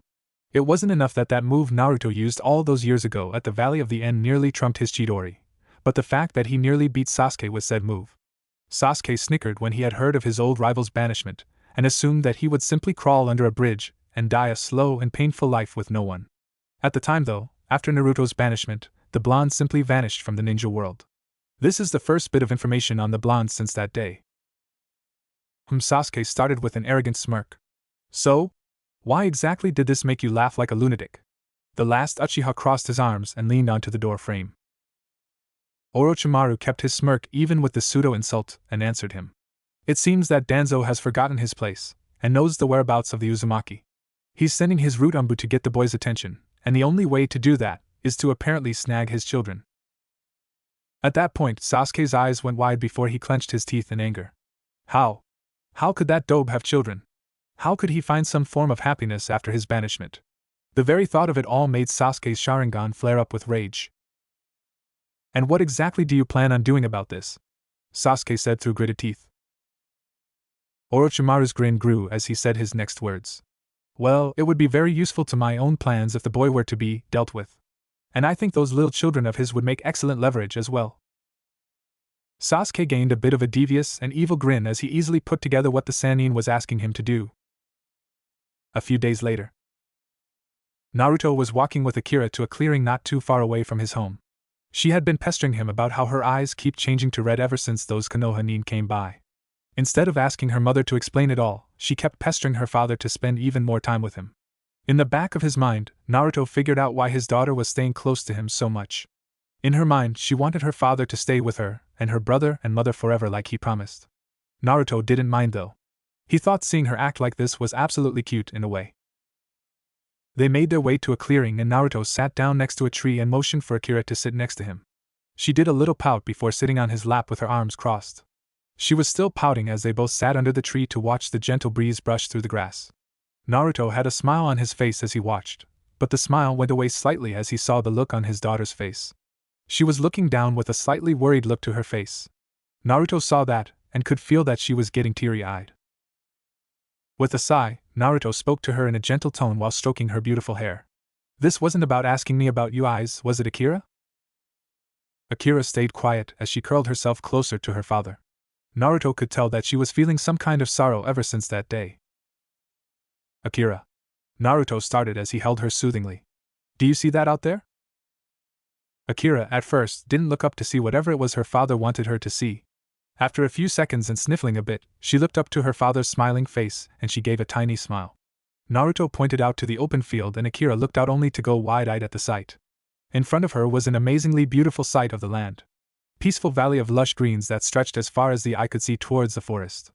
A spectacle that made Akira nearly forget just what she was on the verge of tears for. She looked out to the still gentle wind moving the grass and the leaves falling to the earth around them. It was a truly magnificent sight to behold. Akira. Naruto started to her, as he held her in his arms. She looked up to see a calm grin on her father's face as he continued. Have you ever wondered why me and your Ka-san came here? Akira shook her head. No. It was because we looked to this place and saw something that we had both been craving for a long time. Naruto answered as he looked out to the valley with a smile. What exactly, Too-san? Akira asked him. A chance to start over. Naruto answered as he continued to look out. A chance to live without having to worry about our past or wallow in our failures. A chance to do something that we both wanted for so long. A family. He said that last part as he looked down to Akira, who started to have tears in her eyes. Naruto cupped her face with both hands and wiped away her tears as he continued. You and Boruto are my world. Your Ka-san is the woman I love with all my heart. And I will never let anything stand between me and you three. I love all of you, I love this place, I love our home, and I wouldn't trade any of it for the world, Akira. Okay? Akira got misty-eyed but nodded to her father slowly before throwing herself on him. She hugged her father tightly while sobbing into his chest. Naruto simply hugged her back and stroked her hair while cooing into her ears. They stayed like this for a few minutes until Akira suddenly stopped crying at this point, and raised her head up to meet his eyes. Naruto was taken aback a little when he could see the resolve and determination in those bright blue eyes. Sure, they had tears in the sides of them that just made her look too cute, but determined nonetheless. Then can I get just as strong as you two, San? She asked him, surprising the blonde father for a moment before he smiled at her. Of course you can, Akira, he said to her as he rubbed her head playfully, earning a big-toothed smile from her. Me and your mom will even train you if you want. There are some things that we have to teach you any. Before Naruto could finish his sentence, Naruto grabbed Akira and dodged a few shuriken that came from the forest shadows. The shuriken kept coming and Naruto kept dodging with ease despite Akira squirming from fear. Akira. Naruto started in a stern tone that caught his daughter's attention. It's okay. I've got you. The mere smirk on her father's face was enough to reassure her as he landed and dodged another wave of shuriken. He continued to dodge until one almost came at his daughter. That was the wrong move. Naruto caught the shuriken mere inches from a strand of Akira's hair and threw it at its attacker almost too fast for said attacker to dodge. The attacker fell to the ground from a tree and Naruto saw that it was an umbu from Konoha. More precisely, a root umbu. The shuriken had went cleanly through the umbu's mask and through his skull cleanly. Before Naruto could say anything else, there were at least 20 or so root umbu surrounding him. They all bore white masks of different animals but all wore the same black cloaks. Naruto Uzumaki. One of the root, a man in a falcon mask, spoke as he stepped forward. Our mission is to ensure your cooperation to Konoha for the war between us and our enemies. Will you submit and come with us peacefully? Naruto set Akira down as he looked around for an opening. Akira was clinging to his pants leg out of fear for these men. She had never seen ninja before aside from the Konoha group that came by and a few passerby that were very friendly to the village. This was different though. Even with her father here to reassure her, it was still scary for her to be surrounded by all these masked ninja. I already gave the last bunch of Konoha ninja my answer, Naruto said to the falcon-masked root. My answer remains the same even if you attempt to attack me. Now leave, or I'll ensure none of you do. The root got into a readied stance and prepared to attack. Unbeknownst to Naruto, their true objective is to distract him while Sai and a few others attempt to capture one of his other child. With Sai could tell that his comrades were about to deal with Naruto directly. When Sai was assigned this task, he knew that Naruto, being the infamous white fox, would prove an interesting match, but once Danzo told him to simply retrieve one of the children as leverage, well, that idea to face off against Naruto went away. Sai and a few others arrived at the house that was reported by Asuma a few days ago. One of the root not wearing a mask used a wood-style jutsu to break the door's hinges quietly as to not draw in any attention. Once the door was open, they went inside in search of a child. They weren't concerned for the wife and had no orders in dealing with her whatsoever. So if and when they run into her, they'll most likely have to subdue or injure her to get Naruto's attention. Hey! A young voice came from the group of four's right. They turned to see a young boy in a pair of orange shorts and a white shirt standing there looking at them with a bit of anger to his face. Who the heck are you guys, and what are you doing in our house? Boruto yelled out to them. Target acquired, Sai said as he disappeared behind the boy to deliver a chop to his neck. Only when he reached, a hand grabbed his wrist and squeezed tightly, causing a loud snap sound. Sai gasped in pain but held off on other emotions as he gritted his teeth. I don't know who you are, nor do I care. A feminine voice came out, only it sent chills down the root's spines. But you signed your own death warrants when you decided to even lay your eyes on my son. She was dressed in a long black dress with red trims on the ends and sleeves. Kurama's eyes burned with anger as she flung the pale root right at his comrades with incredible force. Sai crashed into the three and they were sent flying out of the house. All right, Ka-san! Boruto excitedly yelled out as he raised his fist in the air. Kurama simply grinned and shook her head to her son's antics. Stay inside, Boruto. I'm gonna take care of these Konoha fools. Boruto nodded to shook his head excitedly as he would see the rare occurrences of seeing his mother in action. He would catch glimpses of her and his father sparring but never seriously enough to really be called a serious fight. So this would be very cool to watch for the young blonde. Kurama stepped out and smirked at the four as they stood up to take defensive positions. Sai, despite only having the use of one arm, pulled out a scroll and a brush. He started to write in the scroll with his teeth, and a few animals, made of ink, came rushing towards Kurama.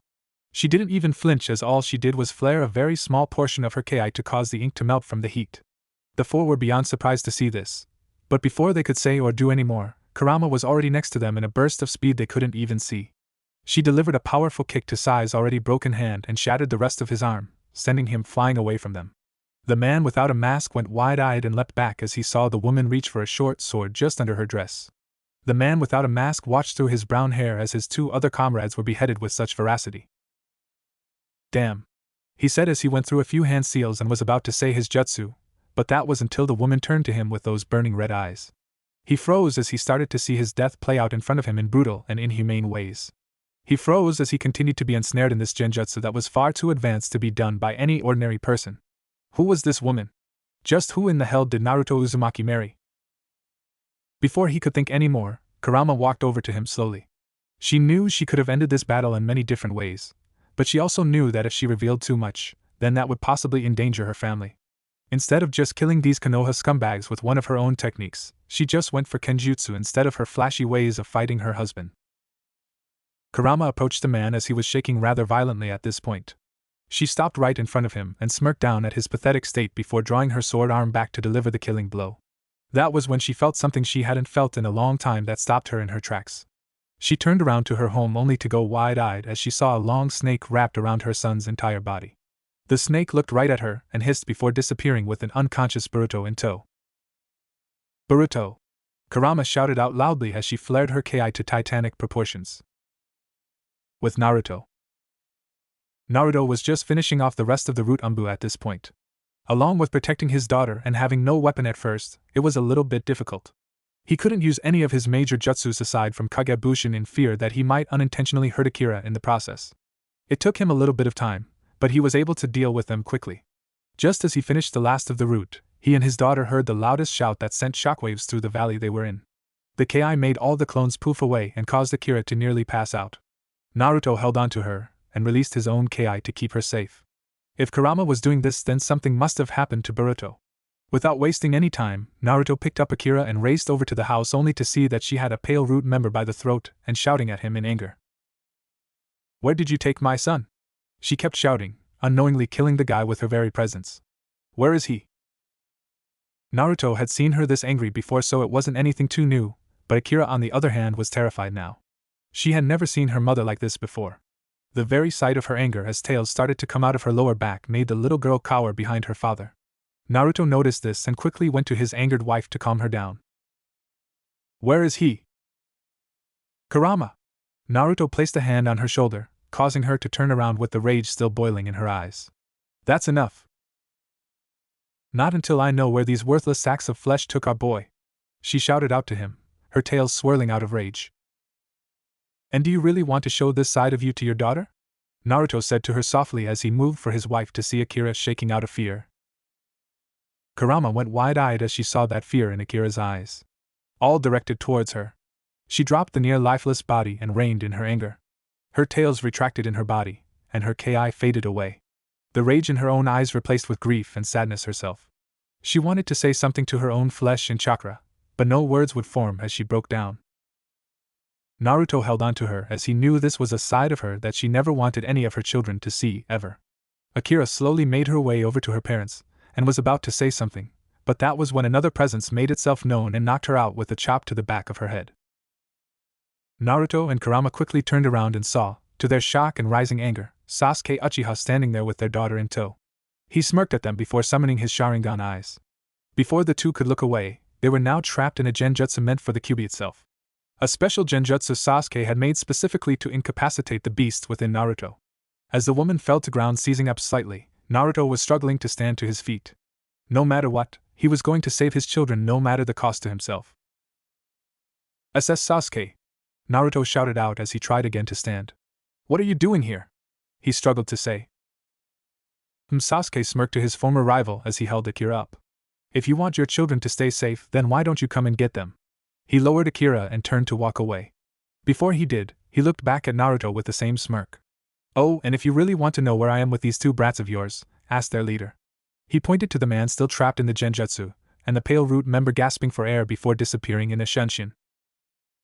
Naruto went wide-eyed as he finally was able to break the genjutsu. Just as he did, he went over to Kurama, who was still seizing from the powerful Sharingan genjutsu, and released her from it. She stopped seizing and was unconscious now. Despite her status as the most powerful demon in the world, in her human form genjutsus that are powerful enough to confuse her fox form can incapacitate her in her human form. Naruto let her rest as he heard the root with no mask groan from the released genjutsu on himself. Naruto narrowed his eyes in anger as he turned around to see the man attempt to stand. Naruto walked over towards the man as he stood to his feet on shaky legs. As he looked up to the rather pissed-off blonde, he attempted to use his wood-style jutsu, but was still under the after effects of Kurama's genjutsu. Naruto wasted no time grabbing the man by the throat and lifting him off the ground. The man tried again to summon a jutsu, but this time, a Naruto clone cut both the man's hands with a Kayakuma. The man shrieked in pain as he started to bleed out. The clone handed Naruto his blade before it poofed away. Naruto held the man in a tightening grip as he stared a piercing glare into his eyes. A glare that could make even the mightiest of men tremble in fear. "Who the fuck sent you?" Naruto said in a tone that promised death itself if he didn't get an answer. The man, since he could no longer defend himself with jutsus, answered with a pained tone. "Danzo-sama sent us to ensure your loyalty in the war." Naruto's eyes glowed with even more rage. He remembered Danzo when he was a child and how much the man would talk to his own Umbu about plans for him. A little after his banishment, Naruto figured out that Danzo wanted to use him as some kind of a weapon of sorts for Konoha. Thanks to Kurama, he managed to escape those root Umbu back then. If Danzo knew where Orochimaru was, then that meant that it was time for Naruto to get answers himself. "If he wanted my attention," Naruto started as he lowered his head, "then he's got it." Naruto looked up. "I'm going to get what I need from Danzo." Then I'm going to find Orochimaru and Sasuke. And after I'm done skinning the very flesh from their bones and letting maggots feast on their carcasses as they're buried alive, I'm gonna burn Konoha to the ground." Before the man could attempt to protest, Naruto flicked his wrist and snapped his neck in two with ease. He dropped the man and continued to seethe in anger until he heard muffled groans behind him. He turned to see Kurama slowly stir herself awake, while also seeing off in the distance that last Root Umbu groaning as well. Naruto went to his wife and lifted her up slowly. "Naruto?" Kurama slowly said, her eyes showing her pain. "Kurama." Naruto started in a soft tone before looking at her sternly. The look in his eyes held intense resolve as he said his next words to her. "We're going to Konoha." The next day. Back in Konoha, things have been escalating among the people. Panic was starting to spread from an impending attack, and Kakashi was really starting to dread any and all signs of it all. The people of Konoha were in a state of misery, as they simply counted the days until the attack from Orochimaru and his forces. Their allies abandoning them because of their own decision to banish a tremendous example of hope in their village for a traitor who sided with their enemy. Coupled with the fact that word had spread of Naruto Uzumaki being found and refusing to come back didn't help either. If he would have come back, then their alliances would have been brought back and they could defend or even attack the Odo, Kumo, and now unfortunately for them AIM ninjas. Kakashi looked to the village as people were desperately trying to pack their things to leave for any safe haven, only to be stopped by various Root Umbu. It pained Kakashi when he had no choice but to reinstate Danzo's Root Umbu to quell the people's anger. The regular Umbu were spread far too thin with S-class missions such as information gathering and attempted assassinations on high-value targets. Regular Jounin and Chunin were also off the table since they were also preparing as best as they could with the upcoming war at their doorstep. Genin were too inexperienced with this situation, so unfortunately the only choice he had at this point was Danzo. After over an hour of convincing, Kakashi caved and reinstated them. Kakashi looked to the monument of the previous Hokages on display for the whole village to see. He looked to the fourth, his old sensei, and a lone tear fell from his eye. "Sensei." Kakashi started in a low tone as he held his head down. "I failed you. I failed your village. I failed your people. But most of all, I failed your son." He looked to the monument. "Please forgive me." That was when he heard knocking on the door. Composing himself, he quickly wiped away the tear and held his arms behind his back. "Enter." As the door opened, Kakashi heard the voice of an old friend of his. "Wow. I leave for a few years and this is what happens." Kakashi turned around faster than he has nowadays to see the legendary Sannin himself, Jiraiya. He stood there with his arms crossed and sporting a grin at the shocked Hokage. "Jiraiya?" Kakashi started in a baffled tone. After he heard of Naruto's banishment all those years ago, Jiraiya went in search of his blonde student with no luck whatsoever. He had even sent his spy network out to find the boy, but the same results kept happening. It was almost like Naruto just vanished. After a while, he got word that Tsunade had stepped down from being Hokage and left Konoha. That was when Jiraiya went and searched for her. It took him months to find a trail and even longer to catch up to her, but when he did, he found that she had been drowning her guilt in alcohol and gambling yet again. It pained Jiraiya to see his friend revert back to her old ways after she had finally gotten over her brother and lover's deaths. He talked to her and tried to convince her to come back to Konoha to help fight for her home, only to receive a punch to the face and her telling him off. All her pain, all her grief, all her anger, let out upon Jiraiya about the council, the elders, the people, and the village itself. All for a traitorous little brat who never gave a shit about anyone but himself.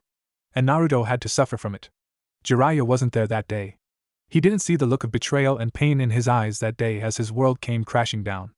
After her rant and passing out, Shizen told the Toad Sannin that Tsunade doesn't want to come back to that awful village again unless Naruto willingly came back as well. That was when Jiraiya had heard of AIM joining Oto and Kusa to destroy Konoha. So here he was. "Been a while, huh, Kakashi?" Jiraiya started as he dropped his smirk and put on a serious look. "How are you holding up?" Kakashi sighed as he went over and sat in his chair. He rubbed his temples as he leaned on the desk and explained the situation. "The people of Konoha have lost hope. The Umbu are stretched so thin that if we somehow survive this war we'll have more losses than ever. The Jounin and Chunin are preparing but have lost their morale. The council is up my ass trying desperately to negotiate a full-on assault with the impending forces. And I had no choice but to reinstate Danzo's Root Umbu." Kakashi leaned in his chair now. "And to make things worse, Asuma and Kurenai's team found Naruto in Earth Country." Jiraiya went wide-eyed and dropped his arms. "Where is he? Is he back in the village?" Kakashi quickly stopped him to answer. "Naruto is fine, Jiraiya. As a matter of fact, he has a wife and 2 children, and no interest in coming back here. Kakashi saw the conflicted look in Jiraiya's eyes and explained another point that even shocked him when he first heard it. Naruto is also the White Fox. What? Jiraiya stuttered out. Naruto is the one who is listed in the bingo book as the now SS rank ninja, the White Fox. Kakashi answered him. He is the sole reason Kusa is still standing and why AIM fears anything associated with him. They would cower and run away at the mere mention of his name. And that is all Naruto. Jiraiya was jaw-dropped at hearing all of this. Not only has his former student's son been banished and lived with his own family, but he was also known as the infamous White Fox. How did all of this come to be? How? Front gate. As everyone was being dispersed from the gate by the Rutambu, the two guards were back to watching any and all movements outside of the village. While they were there, they did notice the Rutambu earlier and were sick to think that those bastards were able to be brought back. It made their blood boil, but they knew that times were tougher than ever before. They looked to each other and sighed in frustration before noticing a rustling sound not too far from them. They immediately went on high alert only to see a few rabbits scurrying out. They relaxed for a moment, but that was short-lived when two figures just appeared out of a red-flamed shunshin in front of them. What the hell? One of the guards said as he took out a kunai. The other did as well, but their caution turned to fear when they saw who was in front of them. Standing there in a blood-red coat reaching past his knees, black ninja cargo pants with a dark red undershirt, black ninja shoes and his signature white mask stood the infamously known White Fox. A woman was standing next to him. She wore a similar outfit to the White Fox, only her coat was a dark crimson color, the same as her eyes. Her long red hair was tied up in a ponytail. They both wielded swords on their backs. The White Fox with his signature Akayakuma that was said to be the soul of an actual demon that only someone with an evil soul could wield. The woman carried a short sword in a black sheath. The handle was a dark crimson color with a bright red guard. The two guards tensed at the sight of the White Fox, and could only stand there and pray that he wasn't here for a fight. The White Fox looked to the two and shook his head slightly before turning to the woman. "Let's go," he said to her, which earned him a nod. The two went for the entrance but was stopped when both men stood in front of them, ready to defend their home even if it meant their lives. Both the White Fox and the woman stopped in front of the two. They would have just tossed these two aside like trash, but they wanted to bide their time when it came to the village. They wanted to make the villagers feel some type of security before ripping it away completely. Instead of doing anything to them, both the White Fox and the woman simply moved so fast behind the two and knocked them out with a quick chop to the back of the neck. "We could just kill them all for their crimes against you," Kurama started. "You know that, don't you?" Naruto smirked under his mask, a gesture Kurama could simply feel, and smirked back. "I know." Naruto started to her before they continued inside. "But I won't. Not yet, at least." They didn't get far as they were now surrounded by 5 Rutambu. The 5 tensed at who they were seeing and readied themselves for a harsh battle. Naruto, on the other hand, simply looked to the 5 and went to the inside of his coat. He pulled out a bag and held it to the Rutambu. By now, the crowd from before were seeing the White Fox standing there in front of the Rutambu. They watched in both wonder, fear, and intrigue as to why someone as well known as the White Fox was doing here. That was when he spoke. "I wish to speak with the leader of this man here." The White Fox dropped the bag and it rolled over to one of the roots. The leader of this small group picked up the bag and opened it up. He immediately dropped it, and everyone saw the head of a pale white root Umbu roll out of it. The Umbu and civilians looked to the White Fox with terror in their eyes and in their body language. "I'll only say this one time and one time only," the White Fox said in a tone that bordered no argument. "Where is Danzo?" The Rutambu stood stiff and were about to possibly cave under the killing intent that was radiating from him. That was when a certain, pink-haired teen ran out of the crowd and stood there behind the root. She was panting heavily and looked visibly shocked at who she was seeing. Naruto looked to her before turning his attention back to the Rutambu. "Tell Danzo to get his one-eyed ass out here before I get very impatient," the White Fox said to them in a dark tone. One of the root decided to head out and quickly find Danzo-sama. While that root left, the crowd started to fill with all too familiar faces to Naruto. His old friends stood in the crowd away from him. Most likely they knew that he was White Fox by now, so their hesitant was to be expected. He watched them as they stood there taking all of this in. Why was Naruto here? Who was the guy that he brought the head back to? Why did he want to speak to one of the Elder Council members? So many questions with no answers in sight. Before they could even approach him to answer, the Hokage along with Danzo and the other Elder Council members appeared in a leaf shunshin. Naruto looked to his former sensei and saw him in the Hokage robes. He remembered at one point in his life he wanted to be the one wearing that, but that was no longer the case now. "I see you seem a little defensive there," Kakashi started but was interrupted by Danzo. Root Umbu, seize them both. Before anyone could stop them, the Root Umbu rushed the two. Naruto and Kurama stood still as the small group reacted to Danzo's orders. The rookie 9 plus Sakura watched as the Root prepared to take their friend and that woman down, and they were ready to step in to help. That wasn't necessary as the white fox simply moved so fast, and now stood in front of Danzo with his sword drawn and covered in blood. The Root Umbu fell to the ground, piece by piece, causing more than a few civilians lose their lunch at seeing the brutality at all. Danzo stood in shock at seeing this and stood his ground, ready to use any method to get out of this cleanly. You know where he is? Naruto started in the same dark tone. Who? Danzo asked as his sweat dropped. Suddenly and without warning, the white fox grabbed Danzo by the throat and lifted him into the air with ease. Danzo started choking and grabbed at Naruto's arm. Kakashi stepped in and placed a stern hand onto his former student's shoulder. Naruto looked to his former sensei. I don't know why you're here, or what you're talking about. He clenched his hand tighter. But not out here. Not now, Naruto. He whispered that last part. Naruto looked to him before turning back to Danzo again. The old man was still gasping for air and Naruto was in no mood to be subtle. Then I'll only ask this nicely one last time. He started as he brought Danzo closer to his masked face. Where the fuck did Orochimaru take my children? Kakashi heard this and looked to the old man with shock and anger in his visible eye. If this meant what he thought it meant, then Danzo must be in communication with Orochimaru in some way. I don't know what you're talking, Danzo managed to gasp out before being chocked again. Lie to me again, and you'll see firsthand why my blade is called the Red Demon, Naruto said to him. Now where is Orochimaru? He said a little louder this time for everyone to hear. The crowd and the ninja all around heard this and already there were murmurs going on. Murmurs led to questions and questions led to people voicing those questions. Some a little more vocal than others. All Naruto did was shoot them all a look and some killing intent to shut the crowd up. If you don't tell me where his base is, I'm going to have to reintroduce this village to my wife. He looked back to Kurama who was still standing among the dead Root Umbu with her arms crossed. And you do not want her to do that. Heh. Danzo squeaked out. And what exactly could she do to one of the most powerful villages in all of the elemental nations? Naruto dropped Danzo and turned back to her. He nodded and she nodded back. Suddenly, 9 large red tails came out of her lower back, swirled around her. The crowd of people all gasped in shock and fear as the large tails started to grow in size. The woman couldn't be seen anymore, but instead, a silhouette of a fox could be seen past the tails. Everyone with the exception of Naruto, of course, quaked in fear as the tails finished growing and separated from the body. There stood the 9-tailed fox itself. There were screams of terror and people scattering away in fear to get away from the monster that nearly destroyed their home almost 2 decades ago. Kakashi stood there absolutely flabbergasted at what he was seeing. He remembered the night of the Kyuubi attack that night, and prayed that he would never bear witness to that kind of brutality ever again. Now, unfortunately, he would be known as the Hokage that let the Kyuubi destroy Konoha. Danzo was still on the ground, but his eye was completely glued to the tailed beast in front of him.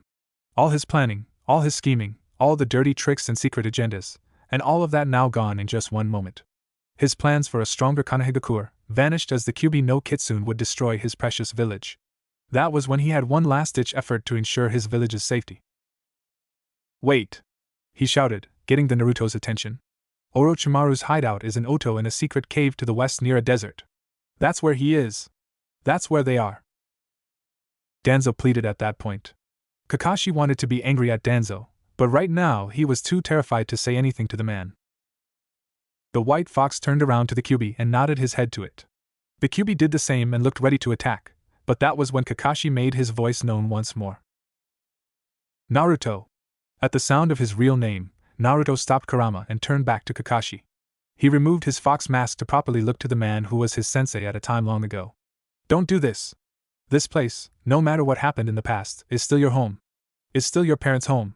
Don't destroy your father's legacy, Naruto. Naruto raised an eyebrow at hearing those words. And who in the hell was he then?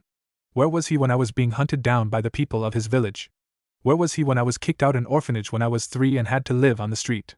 Where was he when I was beaten to death, tortured, burned, stabbed, drowned, poisoned, cut, and even tossed off a few buildings? Where the fuck was he then, Kakashi, and why the fuck should I care about him? Because he was Minato Namake's, last member of the Namake's name, husband of the last Uzumaki, Kushina Uzumaki, and the 4th Hokage. Kakashi yelled out, hoping that this would change Naruto's mind about destroying the village and hopefully come to his senses to help in the war. Naruto went wide-eyed at hearing this information. He looked to the Hokage mountain and saw the fourth there looking towards the village. His village. That was when he clenched his fist and gritted his teeth in anger. Now that he knows who his father was and that he was in fact the one Naruto hated the most growing up, his anger was amplified even more. When he was a kid, it didn't take him long to figure out that something was wrong when people said he was the reason the fourth died.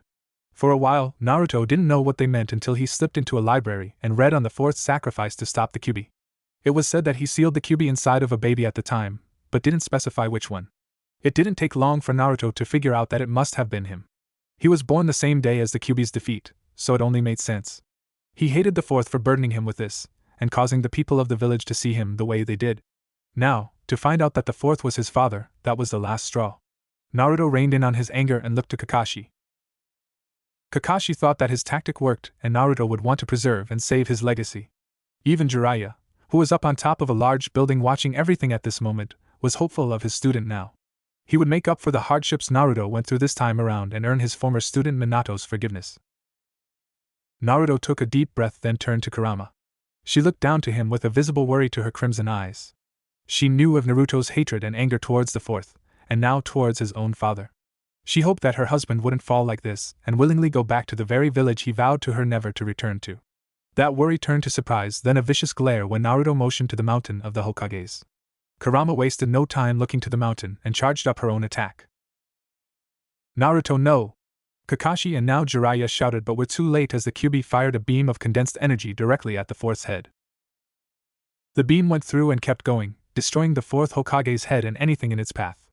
It finally stopped and a large explosion was visible to the entire village. Everyone screamed as they saw what happened to the mountain. People were beyond terrified at this point. Damn it, no! Jiraiya shouted out as he summoned Gamabunta. The large toad summons drew its blade the second he saw the Kyuubi standing in front of him. Jiraiya stood on top of the toad's head and readied himself for a hard battle. Naruto! Don't make me do this! Naruto looked to another former teacher of his and smirked before nodding to Kurama. She nodded back and reverted back to her human-like self. Kakashi and Jiraiya, along with Danzo, who was in absolute shock at seeing the Kyuubi's power firsthand, has looked to the blonde with confused reactions. The rookie 9 plus Sakura all came back the moment the Kyuubi disappeared and saw Naruto standing there with that same woman as before. Naruto saw them and gave no reaction as he turned back to Kakashi. This is your only warning. He started in a dark tone that caused even Gamabunta to visibly sweat drop. After I tear apart Orochimaru, Sasuke, and anyone else who gets in my way, I'm coming back here. He put his mask back on and released an ungodly amount of killer intent on everyone within the village. And I'm gonna burn this village to the ground. And with that, Naruto and Kurama left via that red-flamed Shunshin. The Ki stopped and caused Gamabunta to puff and smoke. Kakashi, Jiraiya, the rookie 9 and Sakura all felt it. That wasn't the same Naruto from long ago. This Naruto wasn't going to be their savior, or their hero that would save the village. No. He wasn't that anymore. He was their end. It didn't take long for word to spread throughout Konohagakure that the White Fox was going to Oto. News spread like wildfire though when it was revealed that the White Fox somehow had the Kyuubi no Kitsune in his possession. Nobody in Konoha aside from the Hokage, Danzo, Jiraiya and the rookie 9 plus Sakura knew the truth though. The people of the village were in a panicked frenzy pleading with the Hokage to let them leave and take their chances outside of the village. Kakashi had to figure out some sort of way to simmer the fear in people but knew of none. How could he? How could he reassure the people when he couldn't even get back the one person he had failed the hardest on? His sensei would be turning in the heavens now at his former student's colossal failure to lure back one person. One precious person to both he and the village. Kakashi knew that these were dark days, but now with Naruto revealing that his wife is actually the Kyuubi no Kitsune and that she can transform to her full Bijou form, add to the fact that Naruto also ensured that he will burn the village to the ground and that changed these dark days to simple numbers. Numbers that will either end with Oto, Kumo and Aim coming to destroy them, or Naruto would come back with Kyuubi and take care of the whole villagers before any of the three armies had the chance. Kakashi slumped in his chair and knew that this was truly the end of the home his sensei once called his home. The village that he swore to protect and serve no matter the cost, but this was too much even for him. He stood up from his chair and wiped his one good eye of a stray tear that tracked his face as he didn't have his mask on at the time. The council wanted an emergency meeting to address everything that had happened yesterday. Kakashi knew that this could only end badly. With Naruto and Kurama. It only took the pair a day to reach the border that led into Otogakure. They looked to the border patrol with no interest even when they circled the two. The border nin were Oto nin with a few Kumo nin and only 2 aim nin. At the very sight of the white fox, the 2 aim nin froze with fear before running away back into Otogekure. Smart move. The woman beside the white fox spoke up and grinned at the remaining ninja. Said remaining ninja had decided to stay and charge the 2. Not a great plan. With Boruto and Akira. Both the brother and sister duo had been tied up back-to-back style since they awoke here. They were sitting in some kind of cell in a dimly lit room with just bars as an entrance and exit. The 2 didn't look hurt or injured in any way really and were relatively fine, aside from being a bit hungry. Boruto was looking around the earthy room for anything that could help him and Akira out of this. So far, he had nothing. This sucks, he said out loud. Oniai-san, Akira started in a low tone that sounded strained. You okay, Akira? Boruto asked, concerned for his sister. My eyes hurt, she said as she closed her eyes to dim the pain. Before Boruto could say anything to reassure her, Akira winced in pain and opened her eyes. They were a very deep purple color all around and a pitch black pupil in the center of each eye. When she did this, her hair started to react violently as it swirled around her and Boruto, crushing the chains holding them both. Boruto stepped away from his sister as she started to grow fox ears from her head. They were a light shade of purple as her hair started to change to the color as well. From the base of her spine, a long fox tail started to sprout from her. The tail was rather long, able to wrap around her small frame with ease, and the same shade as her new hair. Her whisker marks started to furrow and nails grew to a ferocious length. There was chakra swirling around her. A dark red chakra in the form of a fox on fire, and a calm blue chakra began to swirl in the opposite direction around her. The chakras met above her and collided to form a bright purple energy that was raging yet calm at the same time. The energy dissipated and Akira fell to her knees. Akira! Boruto shouted out as he quickly rushed to his sister's side and let her rest in his arms. Akira, are you okay? He asked her in a concerned tone. Akira's appearance changed and she was back to her normal self. She fell asleep in her brother's arms and Boruto let out a sigh of relief, not realizing what he saw. At that moment, the cell opened and in walked a few Oto nin. They looked a bit surprised that the 2 children were free of the chains, yet you couldn't tell because of the cloth masks they wore on their mouths. How in the hell did you 2 break free? One of the guards asked in an impatient tone. Boruto thought quickly then waved his hand in front of his face in a comical way. Magic? The Oto nin weren't amused and went in to grab them both, but that was when they all heard an explosion and screaming. The Oto nin were distracted by whatever caused this that it gave Boruto the perfect opportunity to show why he was very hard to catch.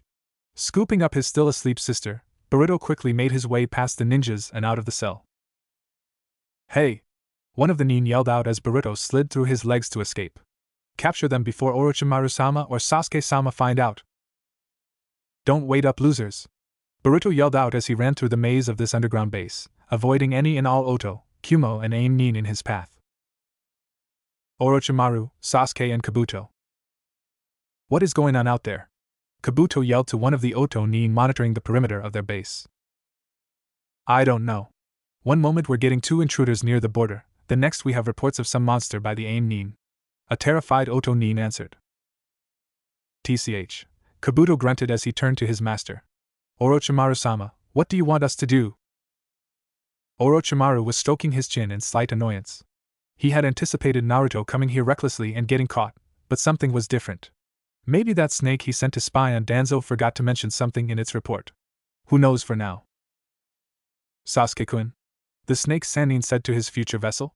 It seems that your former teammate has arrived. Why don't you greet him properly this time? Sasuke smirked as he disappeared in a shenshin. Orochimaru grinned as he looked to where the boy once was. He was completely unaware of the white fox or the Kyuubi no Kitsun's presence, or the escape of his little insurance policy. Back with Boruto and Akira, things seemed to be a little bit quiet for the brother and sister duo. They had avoided the Oto and Kumo nin, but Boruto had heard the aim nin panic at the sight of, as they put, the devil himself. Boruto had zero clue what that was supposed to mean, but he knew that he had to get Akira out of this place and fast. Boruto had slipped past a few corridors with Akira still knocked out on his back. He had no idea where he was going or where to go, but one thing was for certain, he would have to figure out how to get out of this place and fast. He rounded a few more corners until he ran into a man with raven black hair and these strange red eyes. The man looked down to Boruto and smirked. So, the Dobe's little brats escaped, I see. He started as the Tomo in his eyes started to spin. Suddenly, Boruto started to feel lightheaded before passing out. This will work to my advantage once he gets here. He lifted Boruto up by the collar of his shirt, while he roughly just slung Akira onto his shoulder. I'll deal with this white fox before I kill Naruto, he said to himself as he continued on to what he didn't know was his inevitable doom. Naruto and Kurama. It didn't take them long to break into the underground fortress. It was just incredibly tedious for them both, having to face weak ninja after weak ninja. They wanted to find Boruto and Akira and destroy this entire place, along with Orochimaru and Sasuke still in it. And then, why stop there? Otogekure has been nothing but trouble for as long as Naruto knew of it. And Kurama was no different to this thought. Why not just wipe out all of Otogekure along with Orochimaru? Eradicate the potential for problems altogether and make it so that everyone knows one sole truth in the world. Don't fuck with the white fox. Plain and simple. It didn't take long for Kurama to feel something. It was faint, but for a split second, it reached heights of power similar to a two-tailed beast. That was when she knew one of their children had just unlocked their Biju chakra. With this new information, both Naruto and Kurama ran off to where the faint energy was. They rounded several long corridors before entering into an open room large enough for an army to enter. That's when they saw him. Sasuke, standing there, with Boruto on the ground and Akira held by the back of her neck. The two saw so much red, but knew they couldn't release all their killer intent on him, otherwise they would be hurting Boruto and Akira. Well, Sasuke started with a cocky smirk. I see the Dobe's wife here, but I don't see him. HN. That was when Sasuke figured it out, and started to chuckle under his breath before doing a full-blown laugh. His laugh angered the two but woke Akira from her sleep. She opened her eyes and saw her mother standing across from her along with a man in a white fox mask. She immediately perked up and looked around to see a crazed man holding her by the neck and her brother lying on the floor. Oni-san! Akira yelled out as she tried to break out of the man's iron grip. She looked over to her mother with pleading eyes. Oka-san! It's okay, sweetie, Kurama said to her in a kind and motherly tone. Oka-san and Tu-san are here now. Don't worry about a thing, my little fox. Sasuke simply smirked at the words, confirming what he had just figured out. So, he started as he lifted Akira up by her neck as she struggled. The Dobe became the so-called infamous white fox, and had a few little brats since I defeated you all those years ago. Why don't you show your face to me before I kill your precious little fox? Naruto gritted his teeth as he took his mask off. He stared daggers at the Uchiha and was struggling to hold off his attack for fear of hitting Akira. Speaking of Akira, she was a little bit surprised to see her father was the white fox, but at the same time she was happy. She knew that he can and he will save her, no doubt about that. Tu-san, Akira said with a smile on her face. Naruto smiled at her. It's okay, Akira. Daddy's here. Sasuke smirked as he was silently preparing a Chidori right this second. He wanted Naruto to witness true pain and loss before he started this fight. This would be so satisfying for him to truly get revenge on his once teammate and rival turned bitter, hated enemy.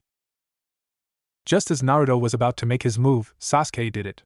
He plunged his Chidori right into Akira's back and listened to her cries of pain.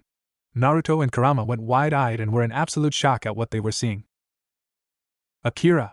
They both shouted out as Sasuke dropped her on the ground the moment the little girl went limp in his hand.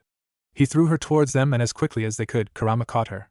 They were in horror at the massive hole that was now in her back and Sasuke started to laugh maniacally. Before any tears could be shed though, Kurama could feel the Biju chakra rushing to the wound in her daughter. How does it feel, Dobe? Sasuke barked out as he had assumed he had one. Naruto, Kurama said to her husband in a whisper and motioned to the now healing wound. How does it feel to lose someone close to you and there's not a damn thing you can do about it? Sasuke continued, this time waking up Boruto. The boy looked over to where he saw his mother and father and rushed over to them. Sasuke didn't bother to stop, an ego thing most likely. Akira! Boruto yelled out as he went over and knelt down to see his sister healing with that weird purple chakra. Hey, that's the same chakra from before. Before? Naruto asked his son, ignoring the laughs and boasting from Sasuke, who apparently couldn't see that Akira was healing herself. Yeah. While we were tied up, she said her eyes were hurting, then she just freaked out on me. Boruto explained. Her Biju energy. Kurama started, getting Naruto's attention. Akira's Biju energy must have been activated during that time of great stress.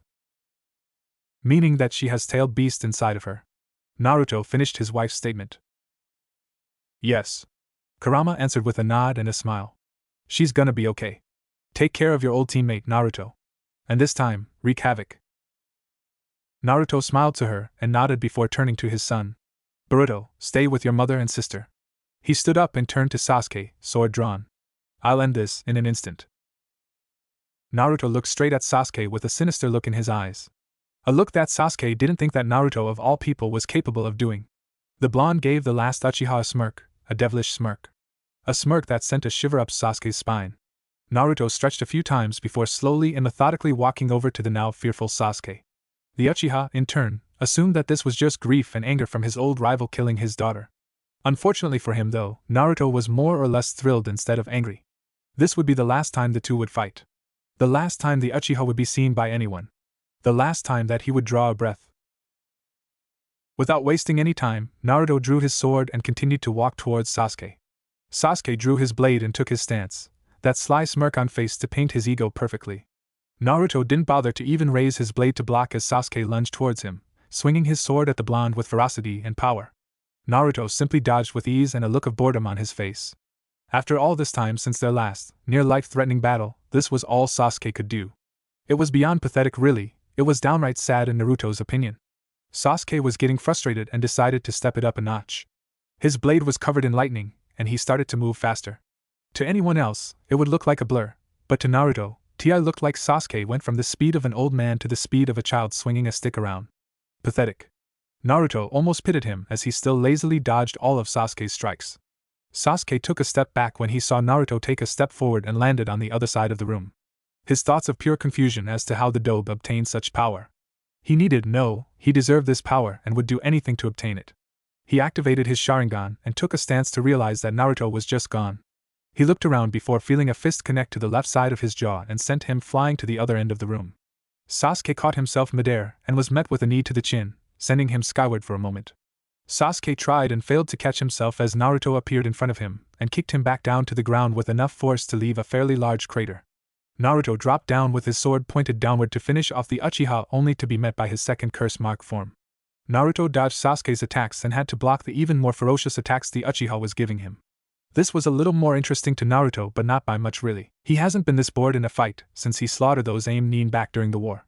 Sasuke could still tell that Naruto was holding back, if not just mildly interested in this fight. He would have to use his entire arsenal of tricks to defeat the blonde, and that would start with what defeated him only a few days ago. He activated his genjutsu, expecting it to incapacitate Naruto once again, only this time, Naruto smirked at his foolish attempts. He raised his blade to Sasuke, and the Uchiha saw the glowing red blade and showed that the blood-red eyes was glowing and moving around. My blade and the demon within it aren't very impressed with your genjutsu skills, Sasuke.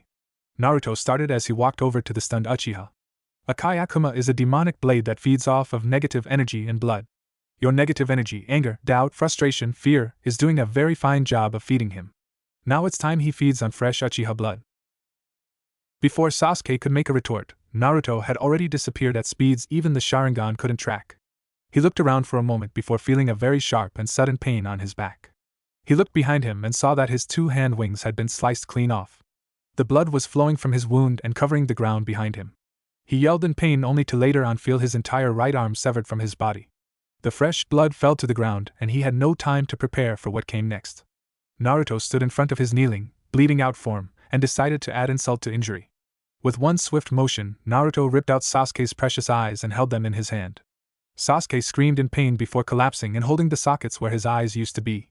The pain in his back and arms were nothing compared to the pain he was feeling now. It was so unbearable that he passed out.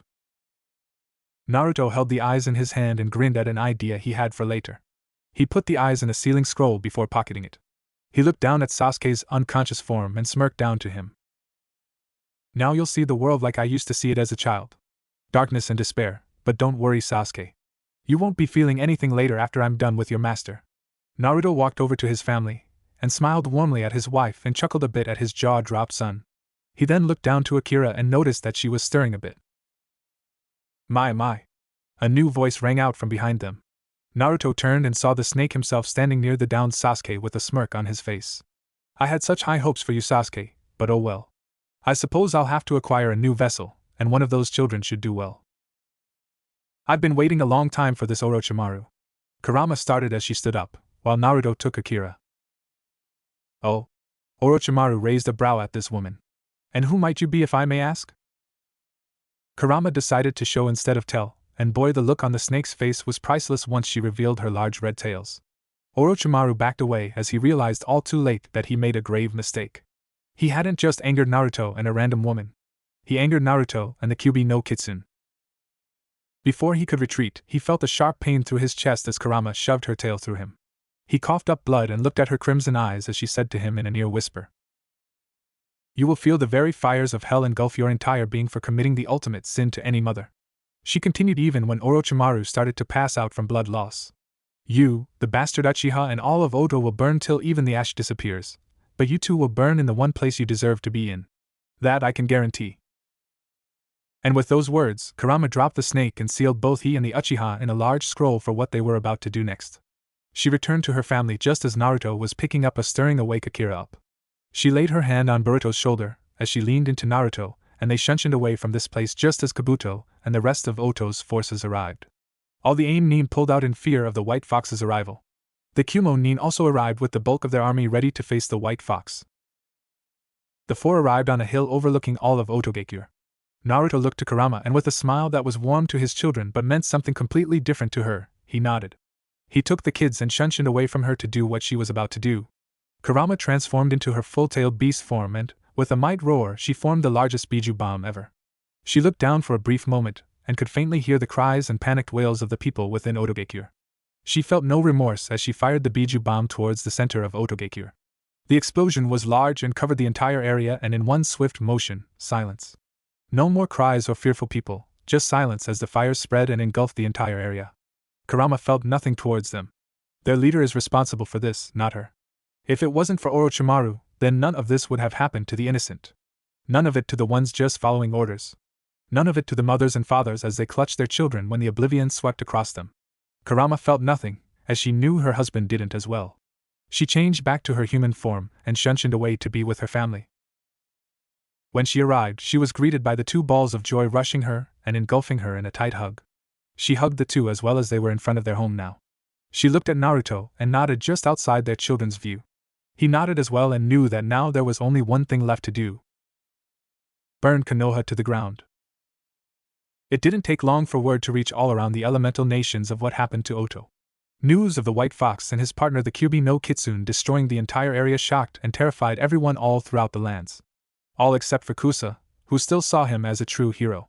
The bingo book was updated for the White Fox from an SS rank ninja to the only SSS rank ninja with a run-on-site description in the book's history. All throughout the nations, the Kages were preparing for an attack out of both paranoia and fear of being in the same state as Otogakure. Konoha wasn't faring too well though. Only the Rookie 9, Sakura, their Jounin senseis, Jiraiya, Kakashi and Danzo knew what he was going to do next. And if Sasuke, all of Oto, Kumo and Aim, and Orochimaru could stop him when they were at their strongest, then what chance did Konoha have right now? They all knew that Naruto was a man of his word and that he would come back here, ready to burn it to the ground. The only question was, what to do now? Danzo was convicted of treason towards Konoha by supplying information to Orochimaru and his forces, so that was one taken care of.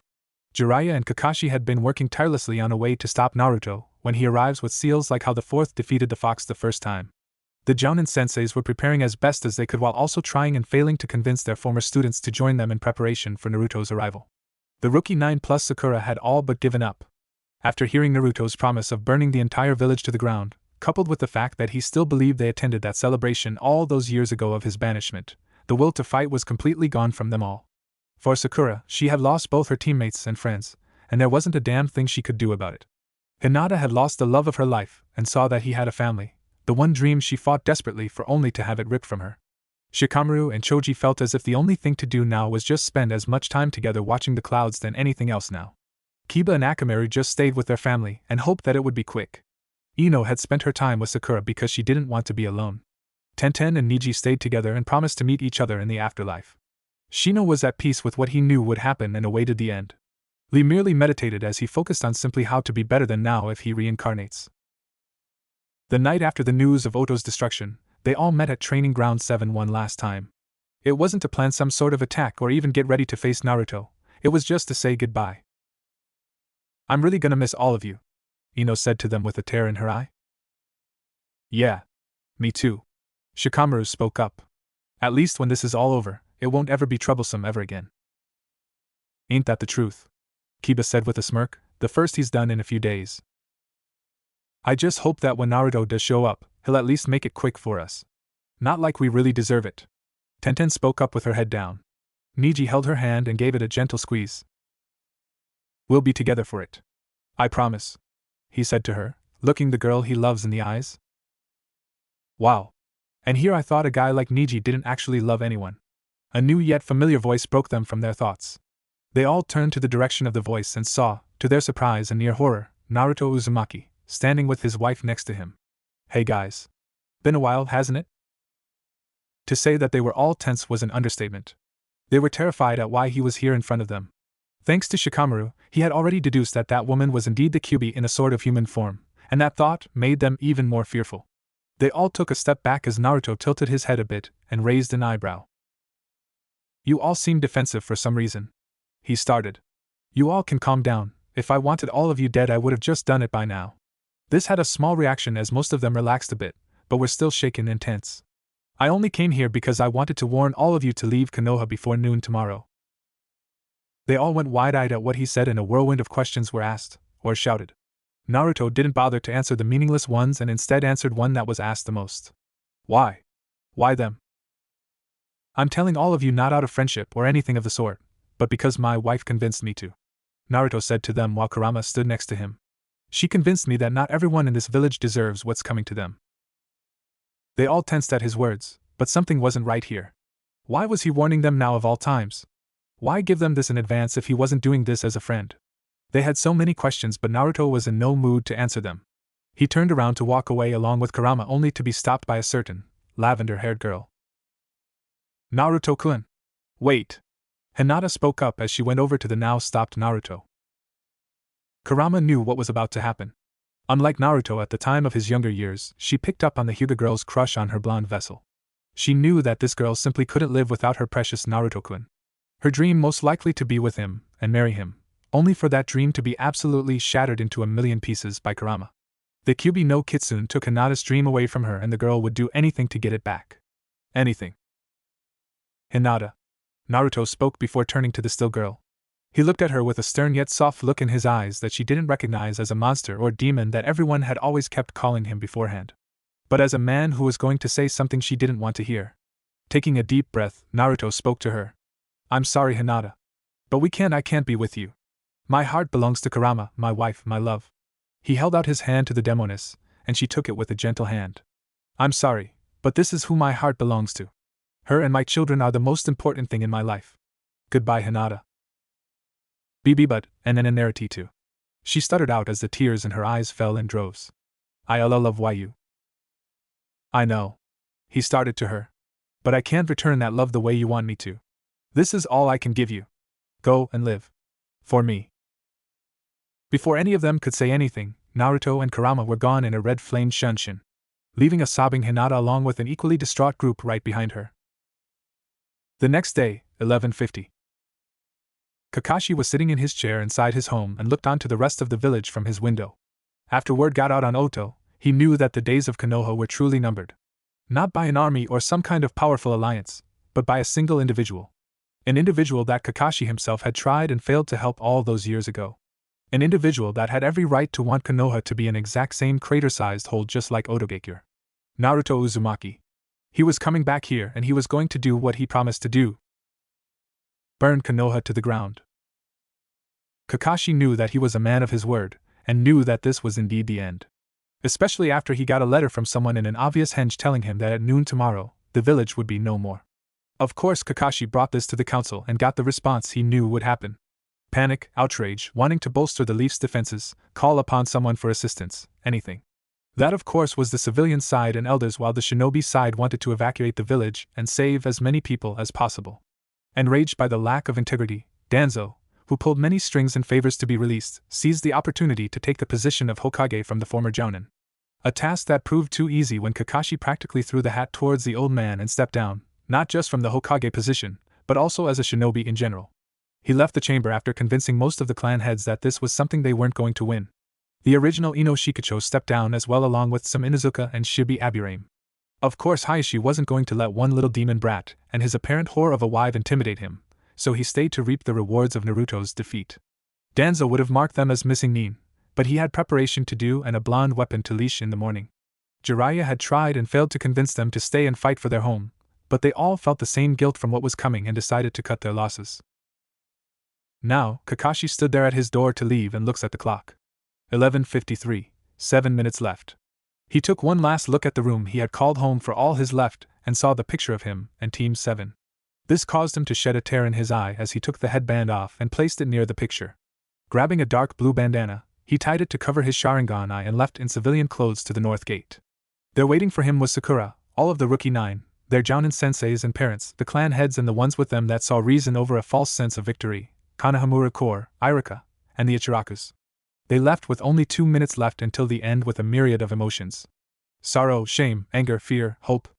All of these and more as they were farther and farther away from Konoha. 30 seconds left. Naruto and Kurama made their way to the front gates of Konoha while being met with several Anbu, Root, and shinobi of all kinds, even Jiraiya. They stared lazily at them all while each carried a scroll in their hands. Naruto Uzumaki. Danzo started in an authoritative tone. You have made a grave mistake, brat. 25 seconds left. You come to destroy the Leaf Village, but it is you who shall be destroyed and tamed as Konoha's ultimate weapon. 15 seconds. It is over, you demon. All you will be useful for is being our weapon and showing our enemies that the infamous White Fox bends to our rule. 10. The shinobi were getting ready. 9. Jiraiya was preparing the seal he painstakingly made to stop both Naruto and the Kyuubi. 8. Root Anbu were prepared to sacrifice themselves for Danzo-sama's rule. 7. The civilians hid in their homes, but knew that their village was strong to take anything. 6. Naruto and Kurama unfurled their respective scrolls and unsealed them. 5. Everyone looked on in shock at the barely alive Snake Sannin and their precious Uchiha. 4. Both Kurama and Naruto flung the two past the forces in front of them and into the road for everyone to see. 3. Naruto donned his mask and smirked at the shocked and horrified faces of the people that started to make their way outside to see the bodies. 2. Kurama started to laugh at them all. 1. Danzo turned around towards the two only to feel like he was staring death right in the eyes. 0. And that was when all hell broke loose as explosions rocked the very foundation of the Leaf. First, it was the academy and Hokage Tower set in a fiery blaze, then various areas around the village. Next was the Hokage Mountain as each head exploded, letting a black liquid ooze out of the mountain and cover all of the village in a matter of seconds. Danzo looked horrified as he and everyone else realized something about this liquid all too late. It was flammable. The next explosion was a big one as it came from both Orochimaru and Sasuke as the two had explosives all throughout their clothed bodies. They exploded in a fiery and gory mess that ignited the substance, and the fire started to spread like was panic and screaming as the entire village was being consumed by the red flames. It didn't help once Kurama changed into her fox form and fired a bijou bomb directly in the center of the village, setting the entire place ablaze even further in black and red Hell's Cape. Just as Danzo and the remaining forces were about to make their move against Naruto in retaliation, the gates suddenly closed on them. All of the gates, trapping them in the growing inferno. People scratching and clawing and begging whatever kami they worshipped to come and save them. But the only thing being heard was the screams from every single person living in the village. Men, women, children, everyone. No one was safe from the fire, and nothing was working in putting them out. Water did nothing. Earth crumbled before the flames. Wind only made the fire surge into the air. Even the toad Gamabunta was no match for the flames as he was quickly consumed by the fires and taken down with a loud poof sound. Naruto and Kurama, back in her human form, watched the smoke and flames stretch up the walls of Konoha's gate. They listened to the sounds of screams as they got lower and lower by the minute. They didn't even bother staying as they knew the demonic fire would not stop until all life within the walls of Konoha was no more. They walked away from the still burning village hand in hand in sunshine back to their home, to be with their children now that the nightmare of Konoha was finally over. It had been 10 years since what happened in Konoha was spread throughout the elemental nation. 10 years of an estranged peace among the nations themselves after the gruesome details of the Leaf's demise by the hands of the now greatly feared and respected White Fox. Many villages and countries sought out the mysterious shinobi for various reasons. Kumo, or what was left of its forces after what happened in Oto, sought revenge, but faced near annihilation and the death of their Raikage A. After his death, Killer B realized that there was truly no way to stop this man, or demon if you asked AIM, and surrendered. The same with all of Kumo. They openly surrendered to the White Fox and pledged loyalty to him to avoid complete and total annihilation. Naruto decided to take them up on this offer and appointed B as the new Raikage that only answered to him. Yujito also answered to him and assisted B in keeping Kumo within good graces of the White Fox. Kusa sought an answer for why he did what he did. True, they saw him as their own hero, but they still wished to know the truth. Seeing no ill will towards him, Naruto removed his mask and told them everything as himself, and to say they were shocked was an understatement. After much thought, all of Kusa still saw their savior as a hero who not only defeated AIM, but also wiped out all of Oto and Konoha within a week. AIM was completely fear-stricken by the White Fox and prayed that they would not garner his attention in any way. They lost almost half of their forces when he wiped Otogekure off the map and then heard of what he did to Konoha only less than a week later. They cut off all trade to any places aligned with their own personal version of Yami himself, and prayed that he would leave them alone. Even Konan and Pain, who still had no idea who the White Fox was at that time, were hesitant on his presence. Speaking of Pain and Konan, after the destruction of both Oto and Konoha, the Akatsuki had started to make their move against the demon containers. They had kept silent since the location of Naruto Uzumaki was lost to everyone when he was banished all those years ago. With the destruction of Konoha, they all started to put the pieces together, and figured out that the White Fox might know where the QB container was. All the members of the Akatsuki went in search of the White Fox, and found him heading to Iwagakure for some reason or another. When they confronted him demanding that he tell them the location of the QB container, Naruto removed his mask to show them his true face. To say that they all were shocked that a former Konoha ninja wiped out all of Oto and Konoha itself was definitely a shock to them all. They all engaged him, and one by one Naruto had defeated them all.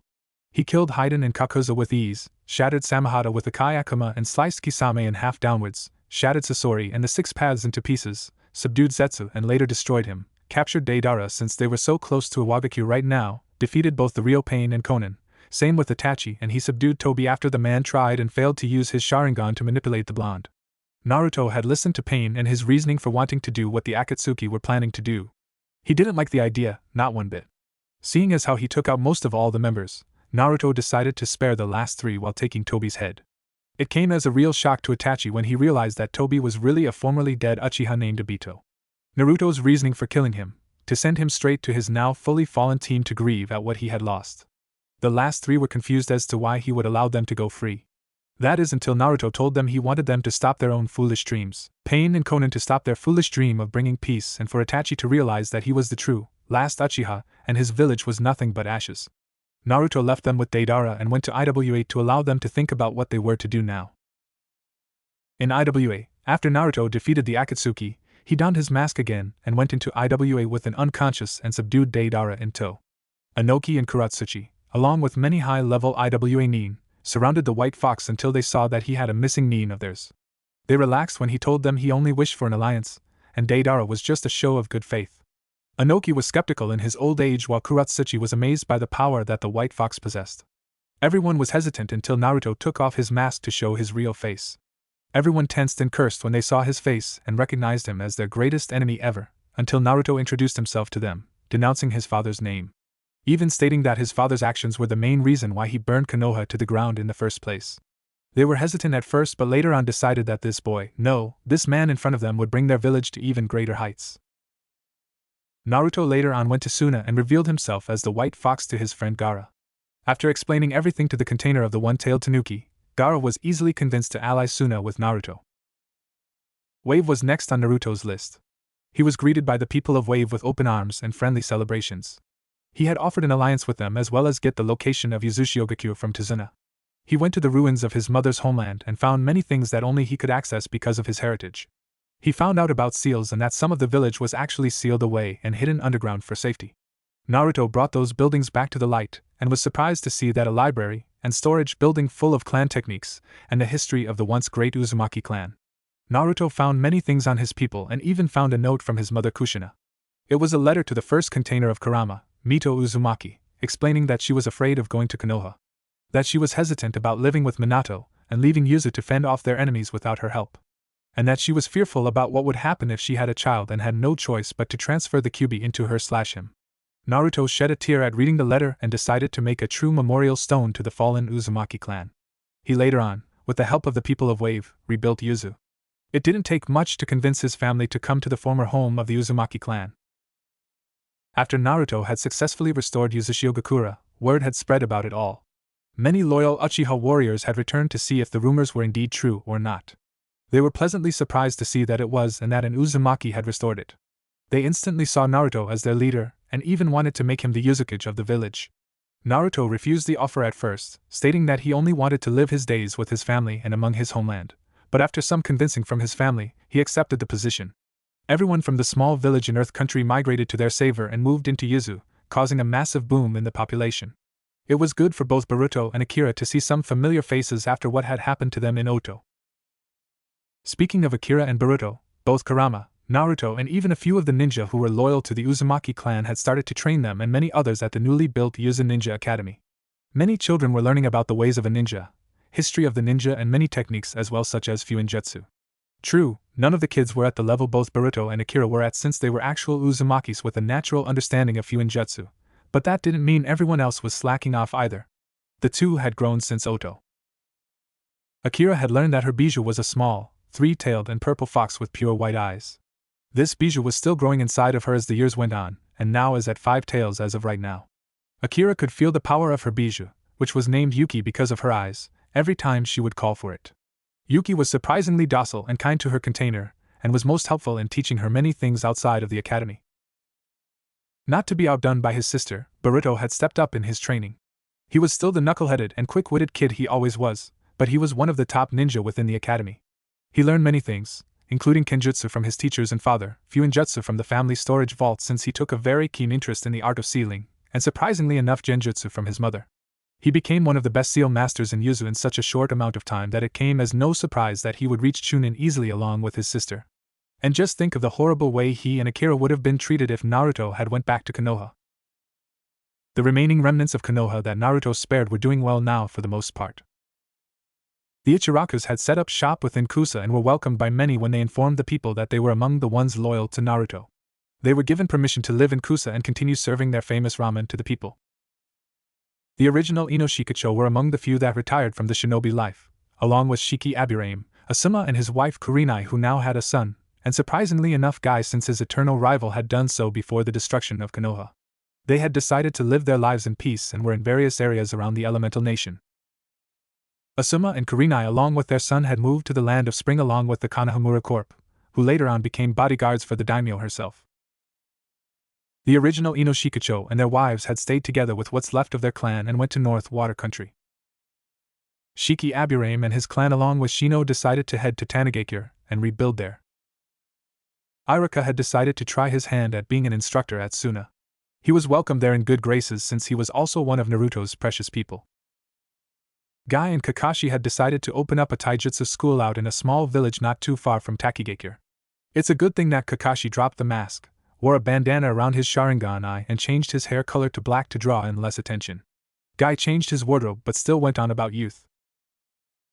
The last of the Konoha 12 stayed ninja to better themselves not just as ninja but as people. Sakura had found her old sensei Tsunade along with Shizen out in Shimagakure where she convinced the broken woman to help the people in medicine. Sakura is now a full-time medic that only does ninja work on the side as she helps wherever she is. The current Inoshikacho trio had stayed together as well as become ninja in Kumo under Killer Bee. They have become a very powerful team for the still broken village and have been steadily building up a reputation for voluntarily doing grunt work to fix the problems of the village. Lee, after leaving Guy-sensei on good terms, traveled to Kirigakure to work hard to live up to the new chance at life Naruto had given him. Niji and Tenten had stayed together and moved out to the village of Yugakure to raise their own children while also teaching at the academy there. Kiba had stuck with his clan and they all became travelers seeking out a refuge to the west that used to house their clan long ago. From what most people can say, the Inuzuka clan was rebuilding and thriving in the chaos of the west. It took a long while for Hinata to see that her crush, her love, her dream was now taken away from her, never to be reached ever again. After a few months of self-grieving, Hinata decided to honor Naruto's last words in living her life for him. She stayed with the Hyuga clan and they all left for South Water Country. It was a good way to restart their lives and even with the death of their father, Hinata and Hanabi mourned the man he was and then started to rebuild the Hyuga clan to the greatness it once was. The last 3 members of the Akatsuki had went their separate ways, well Itachi did at least. The true last Uchiha had decided to do things for himself and for the future of his clan to survive. He moved around until he stumbled upon the reconstruction of Uzushi-Ogakure. There, he found Naruto once again and pledged his loyalty to the Uzukage on the spot, nearly begging him for his forgiveness. Naruto accepted this but warned Itachi that the path to true redemption would be a hard and grueling one. Itachi took heed of those words and hasn't regretted his decision ever since. Konan and Pain had left AIM with the sickly Nagato and just traveled around the Elemental Nation, helping people anytime they could and starting over like they were told. Nagato had no hatred for Naruto or what the blonde had done to his plans for peace, but he regretted never truly thanking the man for giving him this second chance. The three would continue to travel together for the rest of their days. Currently, Naruto was sitting at his desk in the Uzukage's office sifting through paperwork right now. The village had been thriving with all the various alliances and trading that they had all around. Word got out that Yuzu was back and many people came seeking aid on missions one after the other, meaning that they were financially stable as well. Naruto got finished stamping the last of his paperwork and leaned back in his chair sighing. Finally finished, he said to himself as he looked out to the village of his mother. You would have been real proud, Mom. I know you would have. Before he could turn in for the day, two jounin and a tall purple fox with 6 tails appeared in the office via Shunshin. Baruto, who had gotten taller and was wearing a standard Yuzu headband and his classic black cargo pants and orange coat over a black shirt, and Akira, wearing an orange and red battle kimono with the Uzumaki swirl on the back, stood before their father. Hey Ota-san, Baruto said to his father while Akira smiled at her brother's antics. Just came to say that Mom's getting dinner ready and told us to remind you that it's your favorite. Naruto had a glimmer in his eyes at the thought of that ramen in his mouth and stood up quickly. Well, what are we waiting for? Let's go, he said in an excited tone that caused both his kids and the tall fox Bijou to laugh at him. They all left out the front door and left the office behind. It was a beautiful day in the village, but inside of Naruto's office, just hanging on the wall adjacent to the window overlooking the village, was the one thing that was the cause of all this change. The one thing that will exist as long as ninja exist and evil shows up once more to disrupt the peace. And that thing was the mask of the White Fox. Its legacy and bloody reputation is what will be both remembered and feared no matter how long time has passed. The White Fox shall always be remembered.